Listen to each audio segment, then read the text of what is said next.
Okay, it is, it is Tuesday, 6:01 p.m. I don't even know what day it is. January 28th, 2020. And tonight we're going to have Ron Gibson. Ron, can you hear me and can you unmute? Maybe I can unmute you, which might make your life easier. So hold on a second. Answer to your first question. Yes, okay, I've unmuted you, so now we can hear you. Okay, well, right. Thank you for having me. Thank you for coming. So I just want to remind everybody to please let Ron speak. We will have questions at some point when he's finished speaking. We will hear you in the order in which you raise your hand. For those of you that don't know how to raise your hand, in your little box, the square around your face, in your personal square, you should find like 3 little dots. If you click on those 3 dots, you should have a little function that allows you to raise your hand. If you don't have it, you might want to go out and come back in. So anyway, I'm going to ask everybody to please be patient. Oh, I've got more people that want to record. Okay, hold on a second. Damn. Hold on 1 second. Let me get these crybabies sorted out. No, I love you all. Allow record and yes you are. Let me get you down the bottom. Okay, Jackie, I'm new to this, so I'm going to ask for permission to record too, if I may. Why not?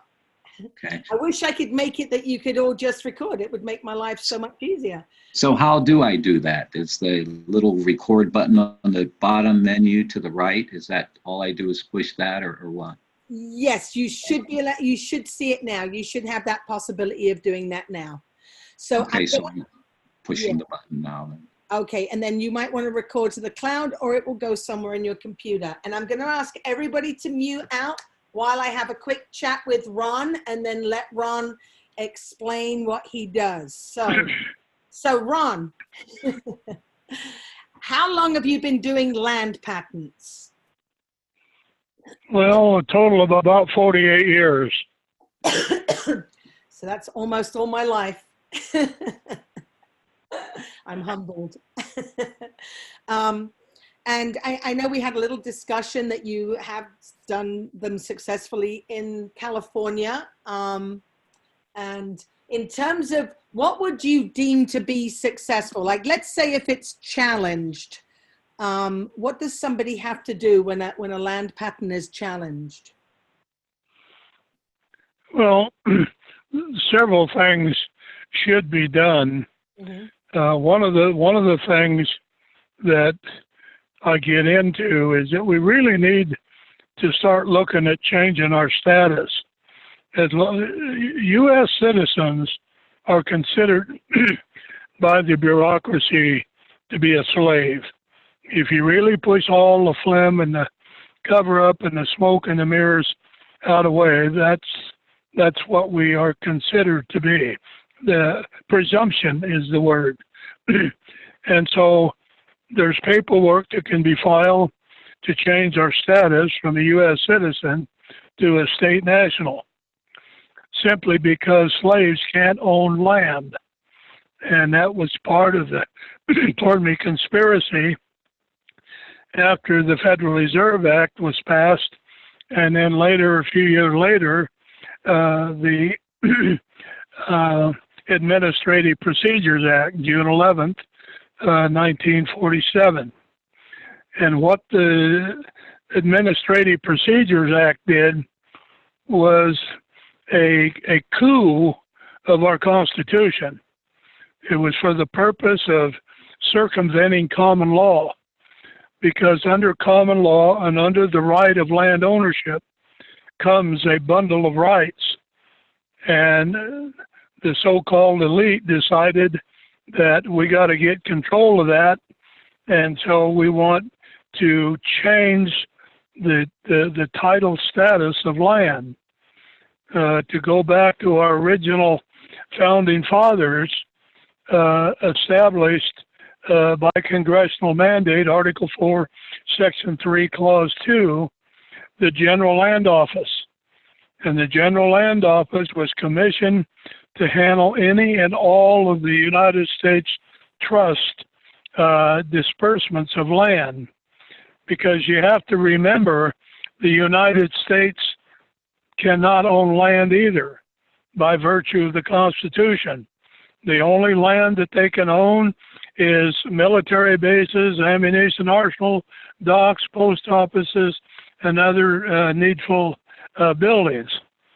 So whenever the treaties that were agreed upon by nations, this nation and others, Louisiana Purchase, the Northwest Ordinance, the Guadalupe Hidalgo from Mexico, all of those that constitute what land that we own, actually goes into a holding trust that the government then has jurisdiction to dispose of those lands by what is called a letters patent.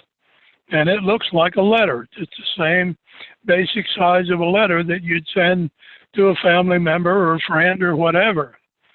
And the General Land Office was given broad discretion about setting up the how, when, where, hows, and whys that this process was to take place. And in doing so, they adopted what's called an allodial title. You don't hear that much anymore because our bureaucracy nowadays don't want that word even brought up. But nevertheless, it's a fact that in every title that is issued in the United States from either the General Land Office or now the Bureau of Land Management or state patents have got certain and specific language in it. And that language is that is hereby granted to the undersigned, to their heirs and assigns forever. Now listen to this carefully.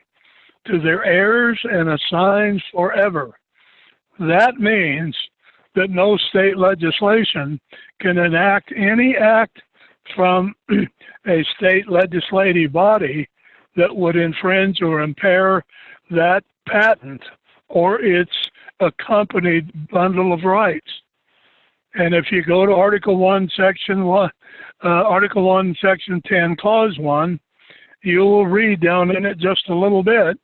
There are three main factors that our forefathers knew had to be implemented for the protection of our land and our rights. And that is the first one, and I quote, "No state can legislate a bill of attainder." That's A-T-T-A-I-N-D as in David, E-R. The second one is no state can legislate an ex post facto law. And the third one, the state legislation or legislative act can impair the obligation of contract. Now let me, let me back up just a moment. Every patent that is issued, and there's over 60 million of them, the disbursement of lands throughout the United States history. And on every one of those, it has that very saying on it. Whether it's a state patent, Texas did not relinquish their land to the United States government when they won the war against Texas. So Texas copied the United States and set up a Texas General Land Office. It's still in effect today. I know, I've been there. And you have in Georgia, southern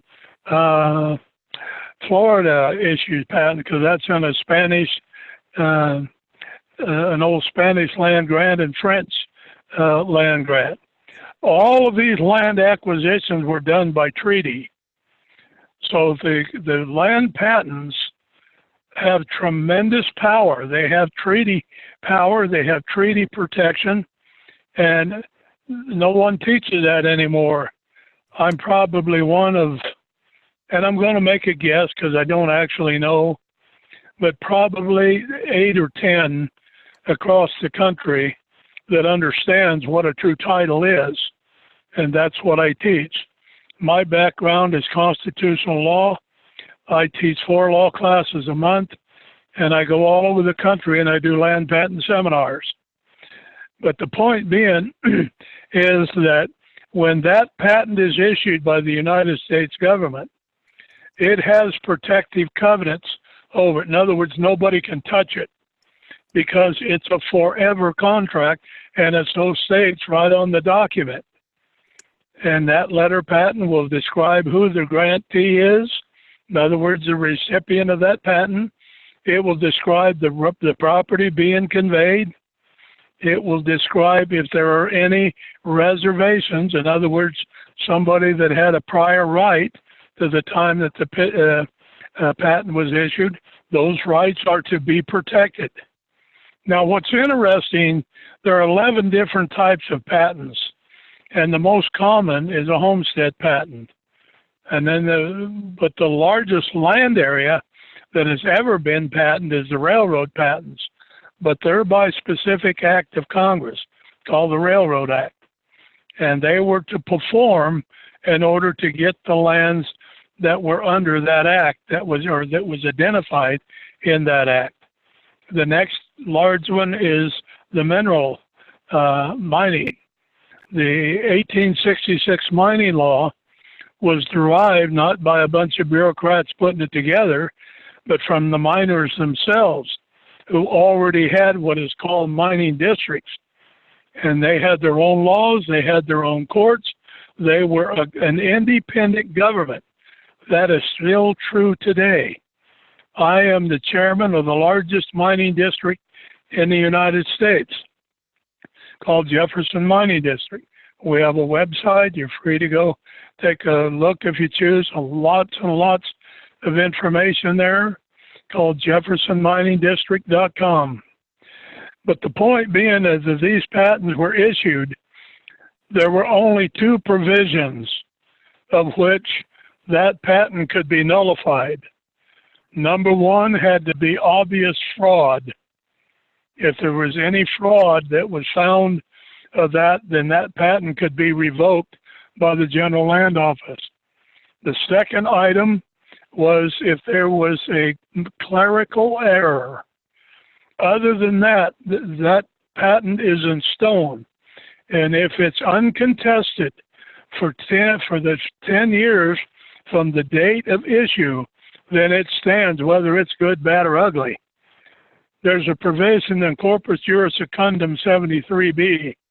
Corpus Juris Secundum, that means that it's from the original law. And in that it says neither party can change anything on this patent. There's no authority for anybody to change that. Nobody can infringe upon that. In my book, and I wrote a complete book on what you need to know about land patents. In fact, I'm doing a seminar in Kingman, Arizona on the 1st of March. It's on a Sunday. There's another speaker that picked up Saturday. But the point being that I cover all of this stuff, and there's provision in law, and it's been reaffirmed by a very famous case called Hooper versus Scheimer, to where if you do certain things relative to bringing forth documents, credible, certified documents, then you can bring that forever benefit forward in your name and reestablish your rightful title. Now, I'm going to digress a moment. In our early history, the patents were issued to the grantee. And he took that and he worked his land or mined his mining or whatever they did with it.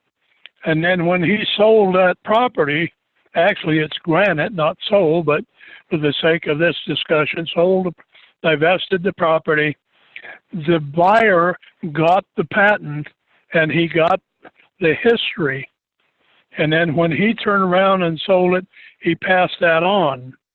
Well, when our illustrious administrative government decide we got to get control of these people's land so we can control them, what happened from 1933 Actually, it didn't really start till about 1938. Until 1954, most states had incorporated by that time. Where I live here in Oregon was one of the last states to incorporate. And so as a result of that, other than Alaska and Hawaii, but the point being is that when they incorporated in that, they had to get authority and jurisdiction to take away the rights and the protective covenants of that land. And how you do that is you take the title away from the owner. So here's how they did it. You bought a piece of ground, you went to the county recorder's office to get it recorded, and they were given instructions by whomever. You take that patent and you tell the new buyer, we will send your title back. Well, there was some issues of confusion there, but they didn't know any better, so they said, okay. So instead of stamping that original patent as the previous county recorders had done, they now issue what's called a color of title. A color of title, we better know them as a warranty deed. A warranty deed is not a title. It will never be a title. It cannot be a title. All it is that references that there's a title somewhere.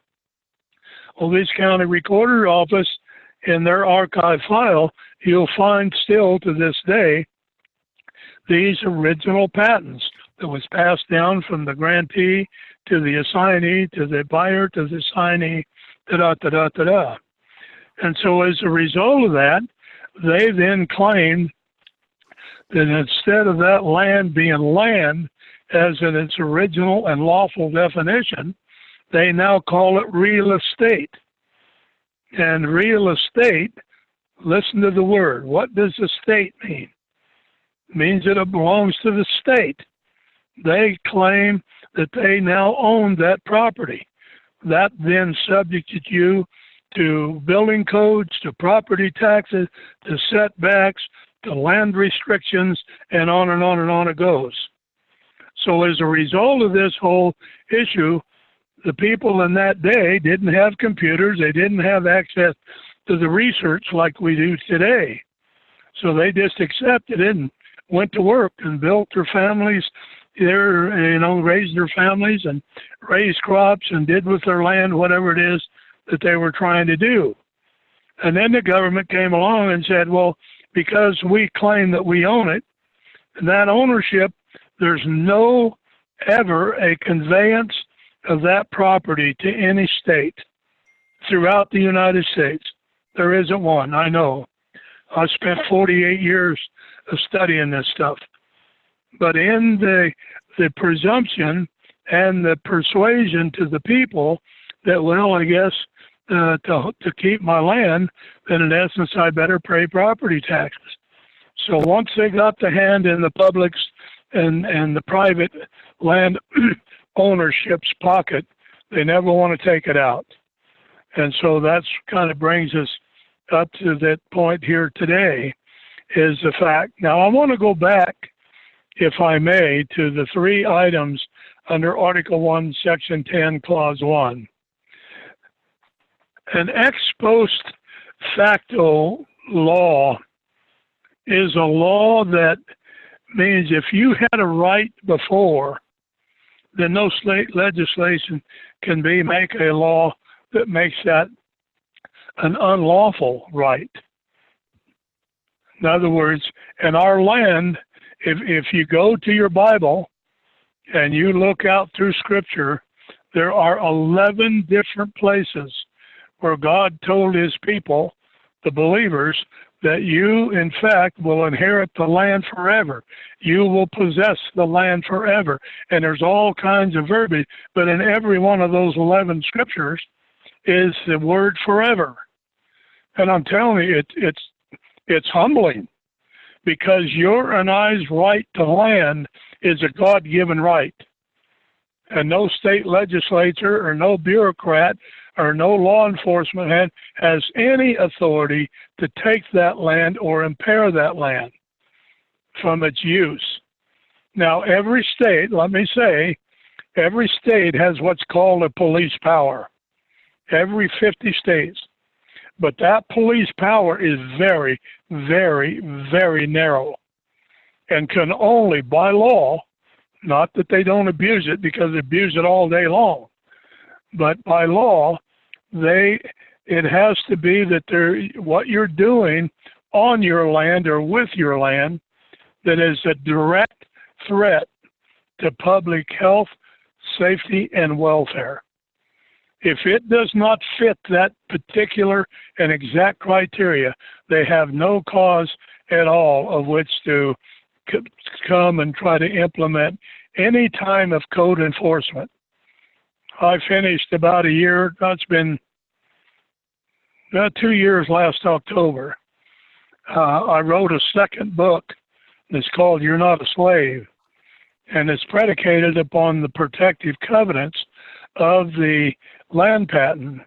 But I show in there without question about the very fact that you're not obligated to pay property tax. You're not obligated of which to do any kind of restriction on your land. Now, there is a moral requirement here. We're not to hurt our neighbor. We're to help our neighbor, and vice versa. So what we do and how we do what we do needs to take high priority about will that adversely affect my neighbor. And if it's not, then you can go right ahead on it. And I've been involved in numerous court battles over that very issue.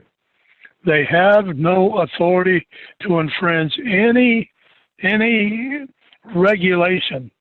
There's some very famous cases handed down by the United States Supreme Court. And one of them is Monterey versus Del Monte Dunes. The other one is Pizzalio versus Rhode Island. And the other one is Lucas versus South Carolina Coastal Commission.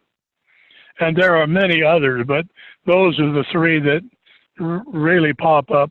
And each and every one of those cases, without question, is the very fact that the Supreme Court said, and I quote, that unless you own the property, you have no authority and jurisdiction to make any claim to or of that property. Now, there's a very famous case that was litigated in 1983 and, 83 and 84, called Summa Corporation versus State of California Coastal Commission. And, excuse me, Summa Corporation owned a particular plot of land that went from their property line all the way to the water's edge on the Pacific Ocean in West Los Angeles. The state decided that they're going to take that property away from Summa Corporation, and what they're going to do is they're going to make it a public access for people to have more access to the beach. And Summa Corporation said, no, you're not. So needless to say, a lawsuit was initiated. And they went to the Superior Court of the State of California, and the Superior Court ruled against the landowner. So they appealed that to the State Appeals Court. They ruled against them. And right on up to the federal, to the Ninth Circuit Court of Appeals in San Francisco. And then they positioned the Supreme Court. The Supreme Court said, yes, we'll take the case. And it's very interesting what the Supreme Court ruled in that case. And much of the ruling had to do with the protective covenants, but primarily of the treaties. Remember, I mentioned that a little earlier in our conversation here.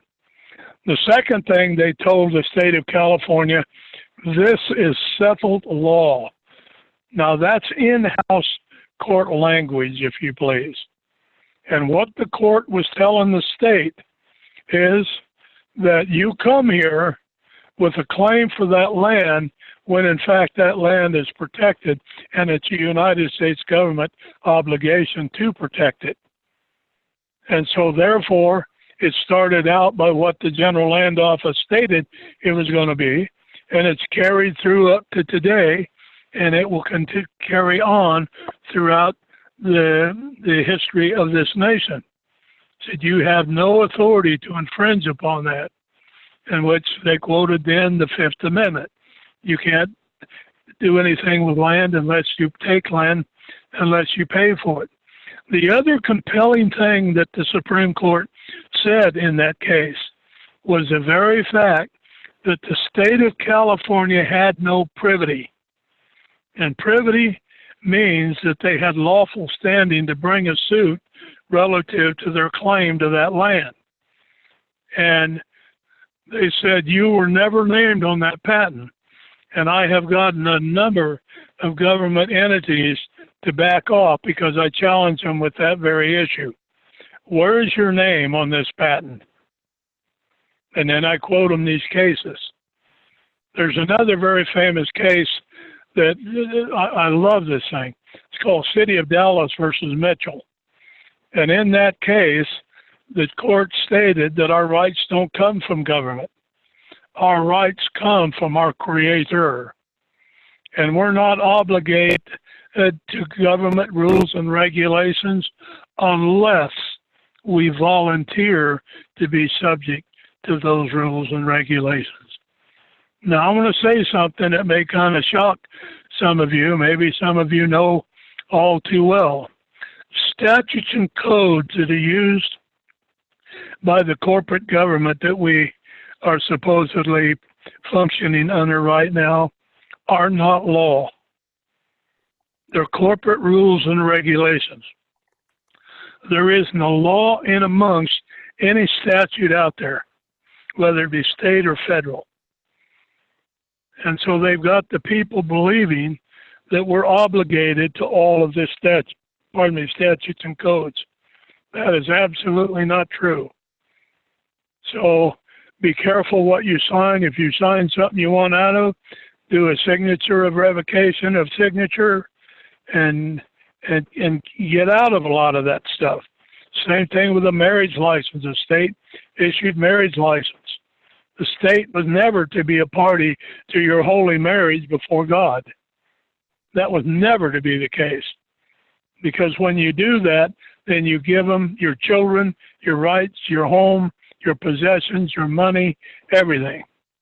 And then people wonder why they come in with a bogus action and they take all of this. I can't tell you how many people I know that their children are being taken from them in this human trafficking deal. Mm-hmm. And it's rampant. And we need to get it stopped. But to get back to the land patent, the patent is the only true title that there is in the United States.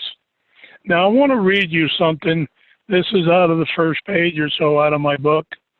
But, and the authority of this comes right out of a report that was presented to the Senate and to Congress in 1870 by the General Land Office. And you can find this if you Google it, the Land Office book, bottom of page 28, and the top of page 29, dated 1870. Quote, listen to this. The individual title derived from the government involves the entire transfer of the ownership of the soil and water. It is purely allodial.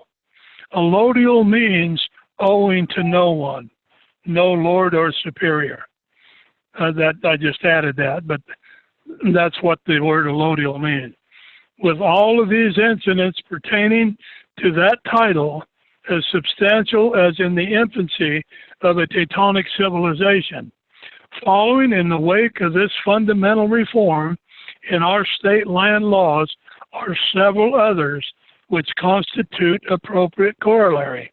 Now listen to the next part of this, very short.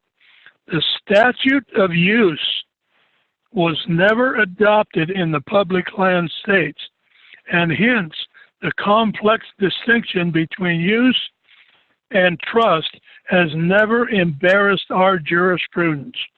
When they talk about jurisprudence, they're talking about the court system. In other words, it was an absolute embarrassment for anybody to try to bring a claim against a neighbor for how he used his land. Now that's provided they're not making bombs over there or something, but you get the point. And so it's very, very interesting about what has to happen in this land patent stuff. That land patent has stood over 180 years of court challenges and has never lost at the Supreme Court level. Now let me share another thing so that you get the power of this patent. And I wrote an excerpt for a group of people called The Power of the Patent. But the patent can never be brought in to a state court. The state courts have no jurisdiction to hear it, other than Texas, because Texas retained its land, and Georgia and South Florida. Other than that, because they held their lands under those treaty agreements. So here we have now local courts trying to dumb down and claim those patents are no good and we don't recognize those anymore. Boy, I'll tell you, if you look at Title 43, Section 57 and 83, it says that any certified copy of a land patent can be brought into any court and in all courts in the United States. And the judge must take judicial notice of its evidentiary effect as though it was the original patent. And I'm telling you, judges hate it when I bring that in to help some of my clients and stuff. They absolutely hate it, simply because it strips them of any authority at all on that particular piece of ground. The patents were to be protected for a very good reason. And let me share with you a little bit of a sidebar of why that is. When the mining law was instituted and the homestead patents, which are the most popular, they were designated to be protected by Congress and the treaties as well, not just Congress, but was for the purpose that those farmers, those landowners, would and could feed a nation. And that's what they've done for over 230 years. They feed a nation. We have fed a majority of the world at times. But a few years later, in 1866, called under H.R. 365, which is an act of Congress that implemented the mineral estate. Remember that at that time frame, we had just fought a civil war, and both the North and the South were deficient of supplies of guns and bayonets and belt buckles and pots and pans and whatever hardware that was metal has to be mined. We have a saying in the mining industry: if it isn't grown, it's mined. And that's absolutely true. But in the course of that, the United States government recognized that when they wanted to implement a federal statutes, federal law having to do with mining, they also was not only to bring prosperity to a young nation, but it was for the purpose of tying it directly, listen to this, directly to national defense. Because look at the aircraft and the weaponry. What happens if you were to wipe that whole mineral estate out and not ever have any of that available? We'd be in some serious, serious trouble. I remember about 2-3 years ago, whatever it was, when China cut off the United States from rare earths. And I mean, it turned Congress, the Senate, upside down there for a better part of a month. We have all of those resources right here in our own country. But to get back to the patent is a tremendously powerful document. It is not to be changed or altered. So I'll kind of slow up here a little bit. If anybody's got a question, and if not, then I'll go on. No, I have a couple of questions. So in terms of people correcting their status, what do you suggest for that? Now, say the question again. In terms of people, you'd mentioned that it's a good idea for people to correct their status. What process do you suggest for people to correct their status? Well, there's people that have the paperwork on that. Okay. I'm going to be meeting with one of them. I don't have it in front of me here tonight, but I certainly can make that available. So but it's being an American national or a state national. I'm just trying to get an idea of what you're thinking. You want to become a state national, okay, so that you're a true American.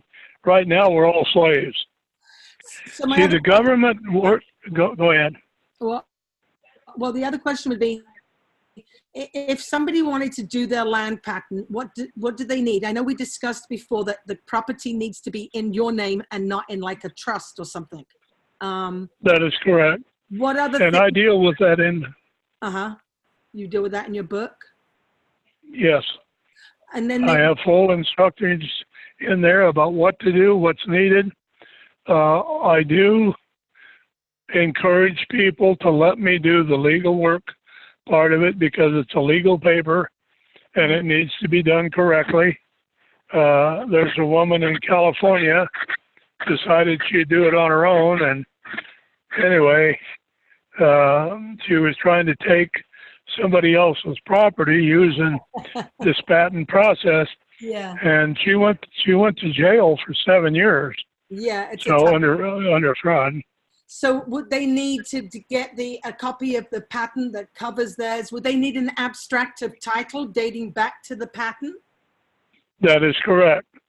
Let me go through quickly, if I may. That would be then you can go on with your questions. Thanks.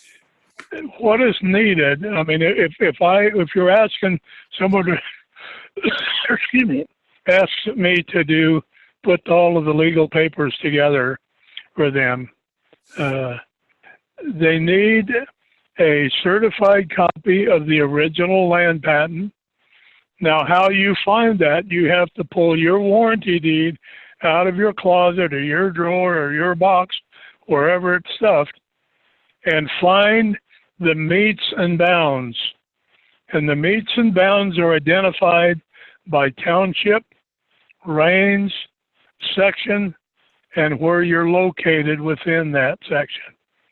At that point, when you've located that, then you contact your local or wherever the jurisdiction that they have where your land is located, to send you need to get 3 certified, and they're not much, or $3, $4, $5 a piece, whatever. Once you get that certified copy of the land patent, then you go to the county recorder's office and you take your warranty deed and take your land patent and a tablet to write on. Then you look up, or it may say on your document, and usually does, who sold you your property. Then you go to the record and you look up who sold their property to the person that sold it to you. And you have to go backwards because if you try to start at the patent level, you don't know who he sold it to. You don't have a clue. So you have to have what's called, in this case, called Hooper versus Scheimer. The Supreme Court laid out, again, what is required to bring that land patent forward. And so you have to have an unbroken chain of title That's the second thing you need. You need a certified copy of the land patent, an unbroken chain of title, and the first page or two or whatever of your warranty deed that lists you as an owner of record. And what designates you as an owner of record is the fact that you bought a piece of ground and you have it recorded in the county recorder's office. At that point, those documents, if I'm going to put the document together, I need those three documents. And then I do all of the rest of it, and I send back what I'll call a land patent sandwich, for the sake of a better term.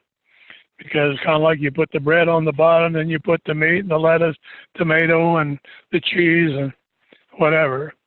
But one of the things that I've noticed in the years of study that I've done this, most people who do this to help other people do it wrong. You cannot make a declaration of land patent as a title to your legal document because the patent has already been issued. That is the declaration of patent.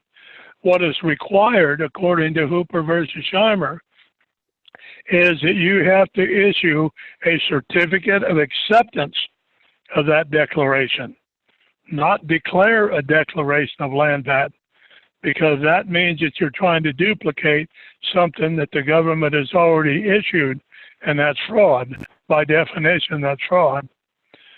So once I get those documents, I put all of the legal language in it and the whole enchilada. In fact, I just finished another one for a guy up in Roseburg there today. I'm meeting him Friday to give all of his stuff back to him. But then at that point, once you're finished with that land patent sandwich, you have to post it, because this goes back to old patent law. They didn't have electronic devices. They didn't have computers. They didn't have scanners. They didn't have telephone. So the means of notifying the public, you had to post it on a public building on the bulletin board for a minimum of 60 days. That still reigns true today. That law has never been changed. And once you put that on, you want to take a witness with you to prove. We've had a lot of trouble with people in the courthouse coming along and tearing that off the wall. That's a federal offense under Title 18, Section 2071. They can't touch that document in any form to alter it or destroy it. So what I do is I have them put a little 3x3 card at the bottom left-hand corner that sticks down and staple it from the left and about 45 degrees at the right, and then you write on that paper, this document is to be posted for 60 days. Underneath that, put the start date and highlight that so that people can see it. That's the start date, whatever that date is. Then underneath that, you put ending date. And underneath that, or alongside if you have room, and you put what the ending date is. And so that, now the protective covenant of that land patent that we're talking about here is in full force and effect the second day. You don't have to wait the 60, actually it's 61 days, because the court said, the Supreme Court said, the first day was not a full day. So it doesn't start until midnight. Let's say you show up at 11:20 in the morning. Why, it's not a 24-hour day yet. So, and once that's been posted, you have a witness with you, and they log in because they're going to do an affidavit of fact. An affidavit is very simple. I, John Doe, accompany Bill Smith to the county courthouse and name the courthouse for the purpose of posting his land patent document. We arrived at 11:20 and left at 11:22 on such and such a date. 61 days later, if you can, take the same witness back with you to the courthouse to retrieve it. Now, in the interim time, you want to check on that about once a week. So when you go back in the weekly inspection, take another copy with you and as disinsurance in case somebody's taken it down. Now, if somebody has taken it down, you go to the court supervisor. If you're in the county courthouse or if you're at the library, you do the librarian. You get a hold of the top person and you take with you, which is in my book, Title 18, Section 2071, that they cannot remove, destroy, alter, tamper, and somebody's doing that. So nowadays we have cell phones. You can take a picture and say, here, look at the picture. We posted it and I got witnesses. And we're asking you to instruct your people to leave that document alone because it's a legal document and it's constitutionally based.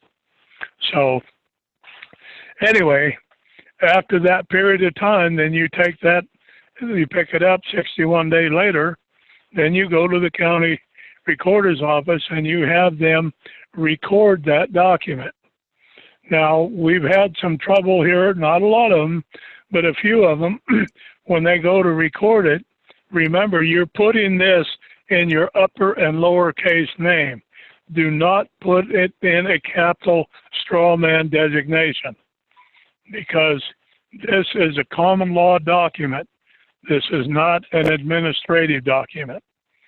So by upper and lower case, and what the county recorders have done, they have scratched that out and written the name in all capital letters. And then they call me and say, what do you do? So I give them the instructions about what to do to address that issue. We've had some county clerks who totally refuse to even record that document. It's required by law to record that document. The county recorder is the custodians of all land records. What do you mean telling me you're not going to record it? And I want to give you a little story, if I may. How are we doing on time? Are we okay? Yes, you're fine. Sorry. Yep. Perfect. Okay, because I got a couple other things I kind of wanted to share with you. Mm-hmm. But had 5 elderly couples that I helped put their land patents together, and they were at the point they were ready to go get them recorded. They went to our local county here, and a guy by the name of Art Harvey, he says, I'm not going to record those. And, of course, they were there by themselves. There were 10 of them, 5 couples. And so they were pretty shaken. And so, obviously, when they got out of the courthouse, they called me and said, tell you what, I said, you meet me back at the county courthouse at 9 o'clock, and I'll go in with you, and we'll see about getting them recorded. So I was there about 8:45. We all gathered together and went in the courthouse. When they opened up, we walked right into the counter, and I told the gal there, I said, we want to see Art Harvey. And they said, well, he's busy. And I said, no, he's not. I said, you tell him we want to see him now. So she looked at me, and so she walked over and went into his office, and it's a glass enclosed office so I could see in there. And when she told him that, he turned around and he looked back out there at all of us standing there. And so they talked for probably 2 or 3 minutes. And finally he got up and he came up to the counter. He said, real sarcastic, he said, how can I help you? And I said, Art, I said, we're here to talk to you. My understanding that these folks were in here Friday and you refused to record these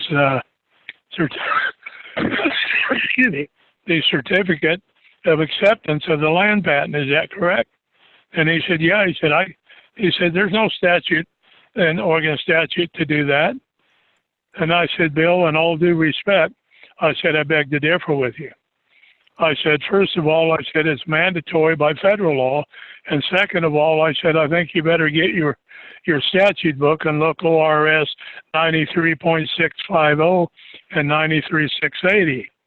I said, that's a specific commandment that when you bring that in to any government entity, they have to recognize it for what it is.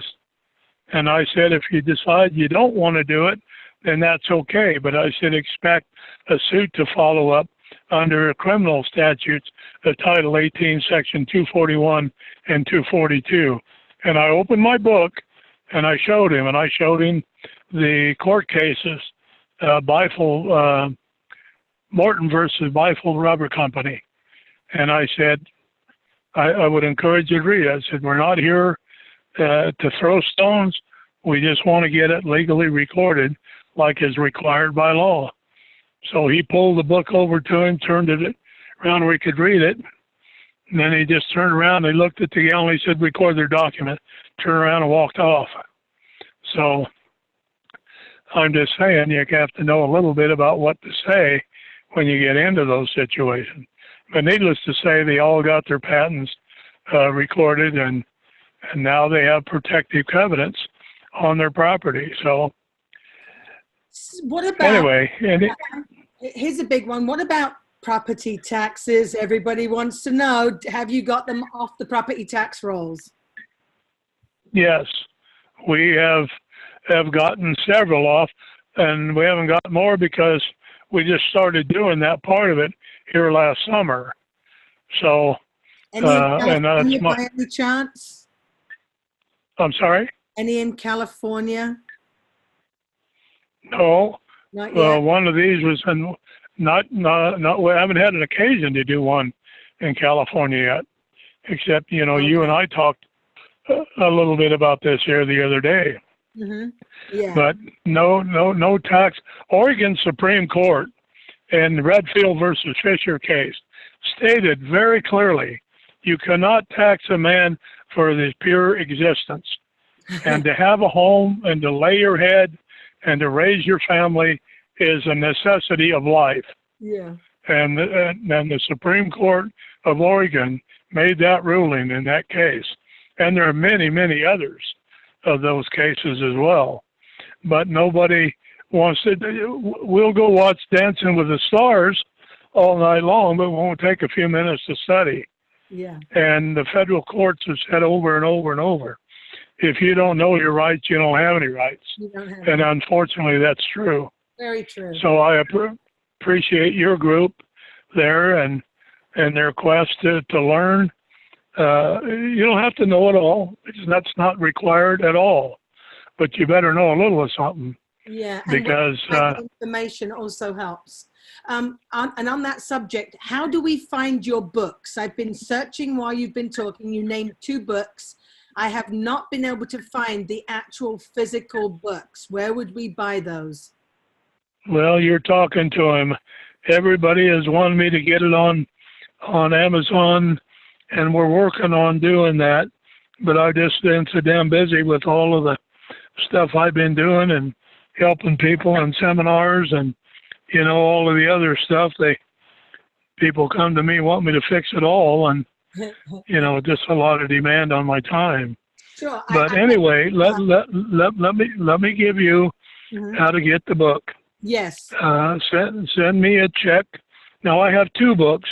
They're both the same price, but one of them is What You Need to Know About Land Patents, and the other one is You're Not a Slave. That has to do with the taxable. I prove in there where you're not obligated to pay property tax, but you make your choice. I'm not pushing it on anybody. Mm-hmm. But if you want one or both, are $45 a piece, includes the postage. And my address, it's Ron Gibson, Gibson, and my address is 815 North Central Avenue, Suite D, as in David. And that's Medford, Oregon, MEDFORD, Oregon, 97501. And you can use a PayPal, and let me give you my email address, because if you're going to make a payment by PayPal, which is fine, but my email address is the access code to make that payment. And my email address is as follows. D as in David, R as in Romeo, I as in ice, T as in Tom, E as in Echo, C as in Charlie, R as in Romeo, G as in Golf, at hotmail.com. DRITECRG at hotmail.com. Okay, I got that. I typed it in. So we have a couple of questions. So let me go to these questions. All right, first on the line, I thought we had Ronald, but he disappeared. Okay, Salam, go ahead. Hello, hi Ron. How are you this evening? I'm fine. How are you doing? Doing good. I'm having a difficult time of hearing you. Are you real close to a phone or too far away from it or what? Keep trying so I can. Voice. How about now? There you go. That's a little bit better, but go ahead. Let's try it. Okay. I just have a couple quick questions regarding the posting. Would you suggest a notary public as a good witness? And if the notice is taken down, does the count start over when you replace the notice? No, it does not. You don't need a notary unless you choose to go that way, because a witness with an affidavit of fact is a powerful document. In fact, I've read several court cases to where witnesses, like on my documents, when I prepare it for people, I always put a place for two witnesses and or a notary of which to notarize the document. But in this particular, and I've read several of them, to where the courts have said that two witnesses is more powerful than a state represented notary. So, but whichever you want to do. Okay, well, that's good to know. And then I also... Now, to answer your, hang on a second. You asked me another question. If your paperwork is taken down, does your time limit have to start all over? The answer is no. It continues from the first time you put it up. No matter how many times it's taken it down and you putting it up, the clock still runs. Okay, good to know. Thank you. You bet. Go ahead for your other question. Yeah, so my next question, I know you mentioned in Oregon some statutes that you were talking about that when you were having that confrontation with the recorder, and you know, you pointed out some statutes that said they must be recorded. In California, are you familiar with the government code having to do with recording letters patent of the United States? Yes, I'm very familiar with it. Okay, because I have actually had experience with that that I just wanted to relate really quickly. 27285 of the government code specifies, it says the following documents may be recorded without acknowledgement or further proof. And A is letters patent from the United States. So of course that's going to be include a land patent. That is correct. That is correct. Okay, and then 27286 says if letters patent have been lost or are beyond the control of any party deraining title from them, and that word, I'm not sure what that word means. Deraining is like DERAIGNING. Or if for any reason they remain unrecorded, any person claiming title thereunder may cause a transcript of the copy of such letters patent kept by the government issuing them, duly certified by the officer or individual having lawful custody of the copy, to be recorded in lieu of the original, and the recorded copy has prima facie the same force and effect as the original for title or for evidence until the original letters patent are recorded. That is correct. And so what I did is I went to the recorder's office with a certified copy of the land patent that I had acquired for the land that I was on, and I talked to the recorder once I had found these codes, because I wanted to just confirm, you know, that it was saying what it was saying, which was obvious what it's saying. And the recorder said, yeah, that's fine. You can record this. You know, when I showed him the land patent that it was certified and everything. And he said, but you'll have to, some parts of it were just It was from, like 1850s. It was a Mexican land grant. And so it wasn't the clearest, the copy that I got from the BLM. And so he said, if you give a transcription, like it's saying here, wherever I read, you can cause a transcript of a copy of such letters, basically to be recorded, and it has the same prima facie force and effect. And he said, yeah, you can just do the transcription yourself. It didn't need to be any particular certified transcript. You could just do it yourself and say, yeah, I did it and it's true and correct, and then that would have been able to be recorded. So I just wanted to share that and get your thoughts on that. Well, good. From what I'm hearing you say, then you got it recorded. Is that correct? I can't remember if I actually followed through or not on that. I'd have to go back in my records and look, but for some reason, I don't know if I got around to it. I confirmed it, and I know I did the transcription, and I think I did. I would have to actually go back into this is in Alameda County, so I'd have to go back and look. This was would have been in 2012. Well, I have to tell you, folks, I have to laugh when I hear somebody tell me, or I hear a county recorder say, we can't record those. The whole purpose and the primary purpose of a county recorder is to record land transaction, the conveyance of land titles. So when they try to tell you now, well, we can't record them, what a bunch of horse shit. Excuse my French, but if it wasn't so pathetic, it'd be laughable. Yeah. That's their primary job. Yeah. And that's what I told Lord Harvey here, the recorder I was telling you folks about earlier. Mm-hmm. You're obligated to record those.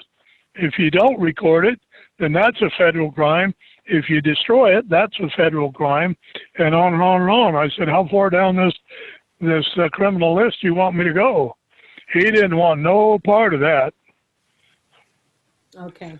Flip Dog, go ahead. You have a question? It's not really a question as much as it is an experience that I had. I actually tried to file a land patent on my property here in California, down at the... I can't hear him. Yeah, little louder, please, Flip Dog. How about now? Yeah. Is that better? No, you're still kind of quiet. Are you like not close to your mic, or? No, I'm actually up on it. Not everyone has a big mouth like me. Well, all right, how's that right there? Okay, little better. Better? Go ahead. Better? Okay, anyway, I was saying that this that's is... better.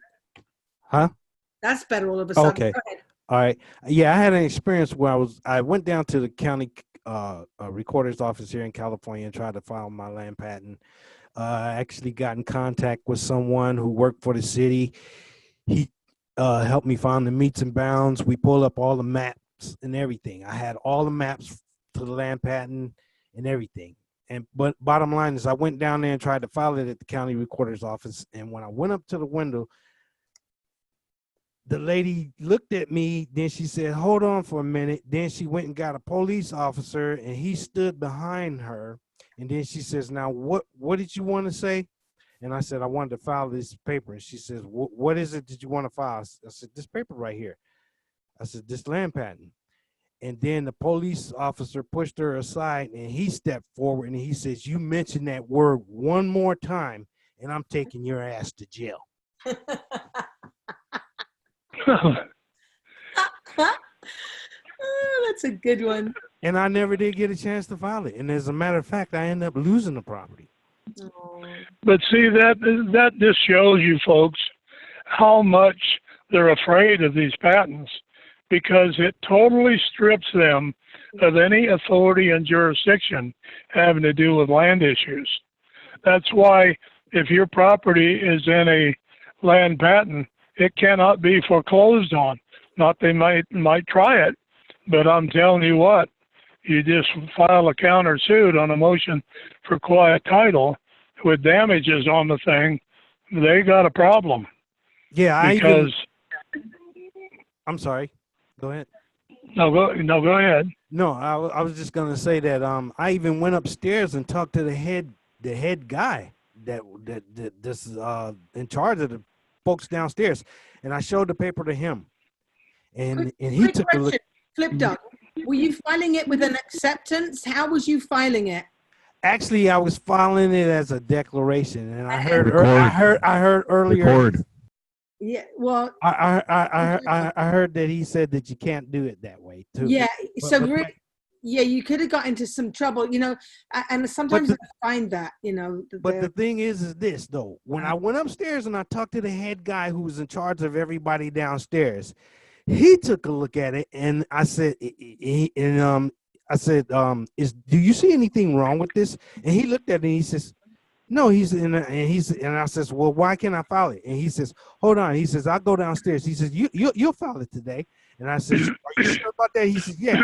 He went downstairs, and it took him about 30 minutes. Then he came back up, and I could tell just by the look on his face. And I said to him before he said to me, I says, I'm not going to be able to file it, am I? And he says, yeah, you're not. And I says, why is that? And he says, well, you're just not going to be able to file it. And then I asked him, this is what I asked him. I said, is it because if I file that document, you guys can't charge me taxes on my property? His answer to me was, yep. And I says, have there been, and he says, matter of fact, we've had others come in here this week and do the same. And now we're stopping, we're putting an end to this. Those were his exact words to me. Well, let me share another thing quickly with you. But if you really want to tip their apple cart upside down, take your land patent that you got from the BLM office and go to the county recorder's office or the deed of records, whichever, depending upon how it's set up, and lay it on the counter and say, I want you to go to your archive file and pull out your archive file of the original grantee when he filed it here. They have that on file. That's the patent they stole. That's why it's in their archive record. Then they have somebody who makes an issue of that, or some court says you can't do that. So, well, I beg your pardon, Your Honor. This is stamped here by the county. This came out of the county record. What do you mean I can't bring my land patent in here? California, you got the provision. One of your gentlemen mentioned the numbers a while ago in ORS. It's OS 93650 and 93680.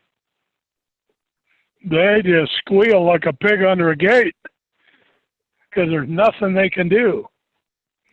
That patent is a powerful document.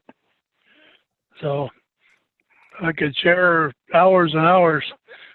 My land patent seminars are an 8-hour class. And like I say, I'd like to invite anyone who'd like to attend.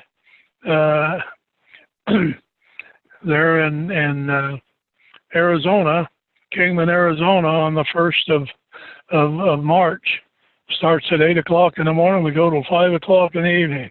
And how much is how much is the class? It's $150, and with that you get a book, and the books are, like I say, $45 a piece. So for all intents and purposes, the class itself is $100, but I charge $150 because of the book. But every one of the class member gets a book.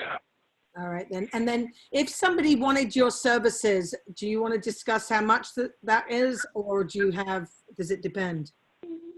Well, it depends upon what it is. I just assume, and I'm very reasonable, but I would just rather wait and see what's involved on the thing. But I do a lot of that. Okay. Yeah, understood. Okay. So Kelly Kev, go ahead. Hello, can you hear me loud and clear now? No. Yeah, yes, I can. You're echoing a little bit, but let's try it. Okay, how about now? Better? Yes, a little bit. Okay, louder, or is there an echo still? No, you're doing fine right there. Okay, good. I can hear you. Oh, good. My question is, I'm in the middle of a home construction project. I have permits from the county. It's been like a 2.5-year project and not complete yet. Things have already been signed off and everything as far as inspections. But can I, in this stage, at this point, can I go and do the land patent and just void out anything that I did with the permits and get out of that contract? Well, first of all, to answer the first part, can you go ahead and do your land patent? The answer to that is yes. The issue about any loan or mortgage is a totally separate issue. I do not have a mortgage. I own the property free and clear, and I have but they've encumbered your property with that construction building thing. Yes. They've wrapped it all up tighter than a bull's hiney at fly time, I can tell you. My point is that in those types of loans, they'll either use a promissory note or a security instrument or whatever, and it's like a mortgage. They don't ever loan you any money, contrary to what people think. And I've done an extensive amount of research on this when all these foreclosures was going on here after 2008, et cetera. So and my point is, a building permit is there's a loan tied to the building permit, even though I don't owe anything on the property?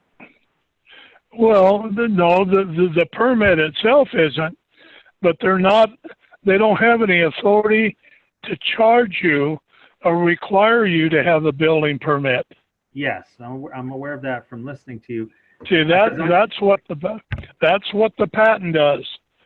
The patent removes the warranty deed and establishes the true title. That's why it's called a allodial title, owing to no one, no lord or superior. You're the king, and let me say this, if I may.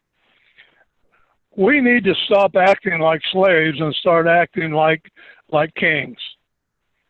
Because if you own land under a allodial title, you're a king. Because that's where the allodial came from, was from Old English law. The king owned all the land. He didn't ask permission from any of his subordinates. He told them what he wanted to do. And he said yes, it was yes. If it was no, it was no. That's the same thing with you and I. It's like the Constitution when that was being ratified and when they came together after 2 years of deliberation. Then in essence, they sent it to the Commonwealth of Delaware to be signed. And the Commonwealth of Delaware said, there's something missing. They added the words, we the people. And I've done a lot of study on that, and I don't know whether they really knew what they were doing or it happened by divine providence. But either way, those 3 words made every American king of your land. What are we doing sitting on our butt doing nothing when in fact they're stepping on our throat? I'm a former Marine, and boy, I'm Yaqui Indian. You want to get a fight on, you just let me know, and I'm ready. So then, since I don't owe anything on the land, I had a trailer on it. I demoed the trailer, and I've been building the house myself, and without any kind of construction loan or anything. So at any point, I could start this process with the land patent and then just get totally out of their clutches, basically. That is correct. How long do you think that process would take to do, roughly? You talking about to bring forward the land patent? Are you talking about for me to do the paperwork? Well, I do all as much as I can myself, and if if I need to submit it to you to review it and do what you need to do, probably. Well, I'm just saying. Yeah. It just depends on how quick you can get your chain of title. That's Okay. The biggest undertaking, is doing the research in the county records, because you have to have an unbroken chain of title from you all the way back to the recipient of that patent. Okay. That's probably. Then you can claim your forever benefit, and nobody can stop it. Hooper versus Scheimer. Sounds good. So just to be clear on that, there was a document I posted earlier, and it will show you kind of what he's saying there. So literally you'd start off with the name of the first guy on the patent, and then you're going to find out who he sold it to, who they sold it to, who those sold it to, all the way up to you. So for some people, that's kind of not very many. And for most of us, it's quite a lot. So, all right, JB, go ahead. 2 questions. JB, where'd you go? Are you? Hello? Can There you hear? you are. Got you. Hi. Hi, Ron. Nice to hear from you again. Can you hear me? Yes, I can. Okay. I have some very interesting questions. Is it more difficult to secure an allodial title or patent from the original 13 states? And if so, what is that process? Or is there some extra difficulty involved there because of how far back it goes and the fact that the king owned the land originally back in the 1600s? So can you help me out there? And I have another question. Go ahead. Oh, the other one is, can you retrieve, and this goes with what you said about having the original deed, but can you possibly retrieve stolen property? Let's say they just up and stole it off of you. Can you get it back through a land patent? Well, how long ago was the land stolen? Well, some people I know are in the process of losing it, and one in particular goes back to 2015. So is there a time for that? No, there's not, because that's called a compensatory taking. And under compensatory taking, which is an element of fraud, there's no time limit on fraud. So what you have to do in those instances, simply because under law, LAW, not talking about statutes and codes, I'm talking about law. No land can be conveyed without a title. And the only title there is out there on land is an allodial title, land patent. Mm-hmm. So, pardon me. So if you've had somebody along the way or someone you know that has absconded with someone else's property, that can be retrieved simply because it violates the fraud statutes, number one, and number two, it violates the land law under thievery because it's a conveyance of an untitled piece of property. Okay? Fascinating. Is there a certain, an extra step one has to go through in order to yes, there is. You have to, mm-hmm. Well, no, not necessarily a payment, but what you do, if you can prove it, now, you don't ever want to step into these things unless you can prove it, because you're just setting yourself up for sanctions. But if you have proof that they stole it and had no right to the land, then you file a motion for quiet title. And then what that does is puts the monkey on their back, and that's what I encourage people to do in a foreclosure, because not a loan out there is a lawful loan. Not one of them, not one tiny bit. They're all fraud. So, yeah, and for sure. You put the monkey on their back and make them prove that they have right title and interest in that. And the most critical is the title. Not a color of title, but the title. And they can never prove that, of course. Unless they've got a patent, they have no title. Right. Okay.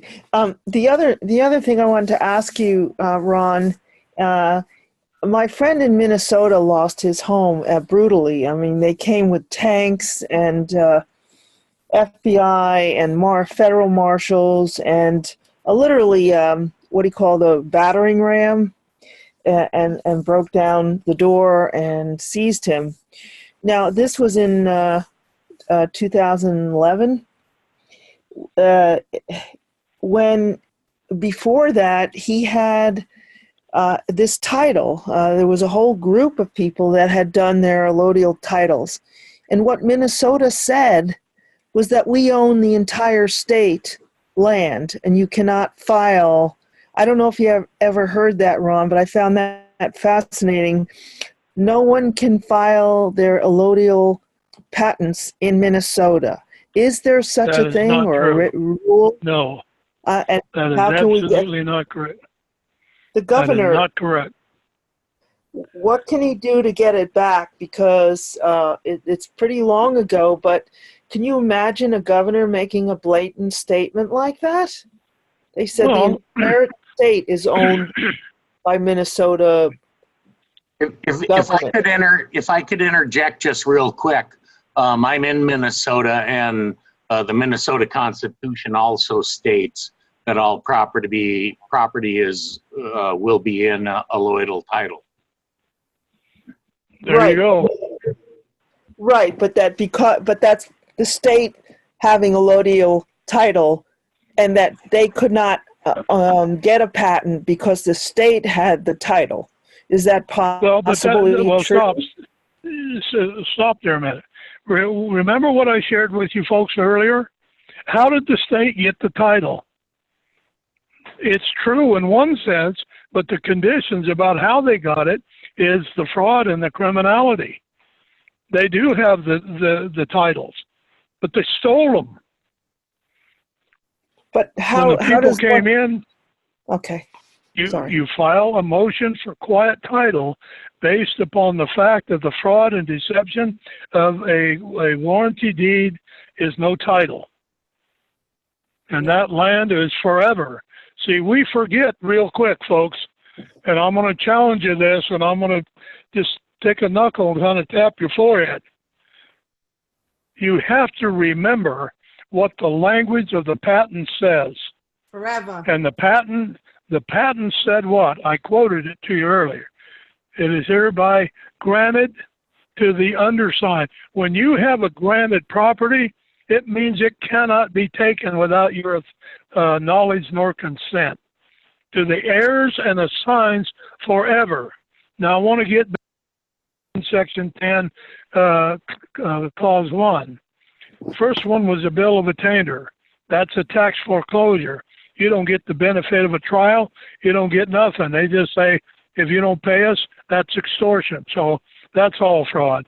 Number two, the ex post facto law. This title of your land goes clear back to the original patent.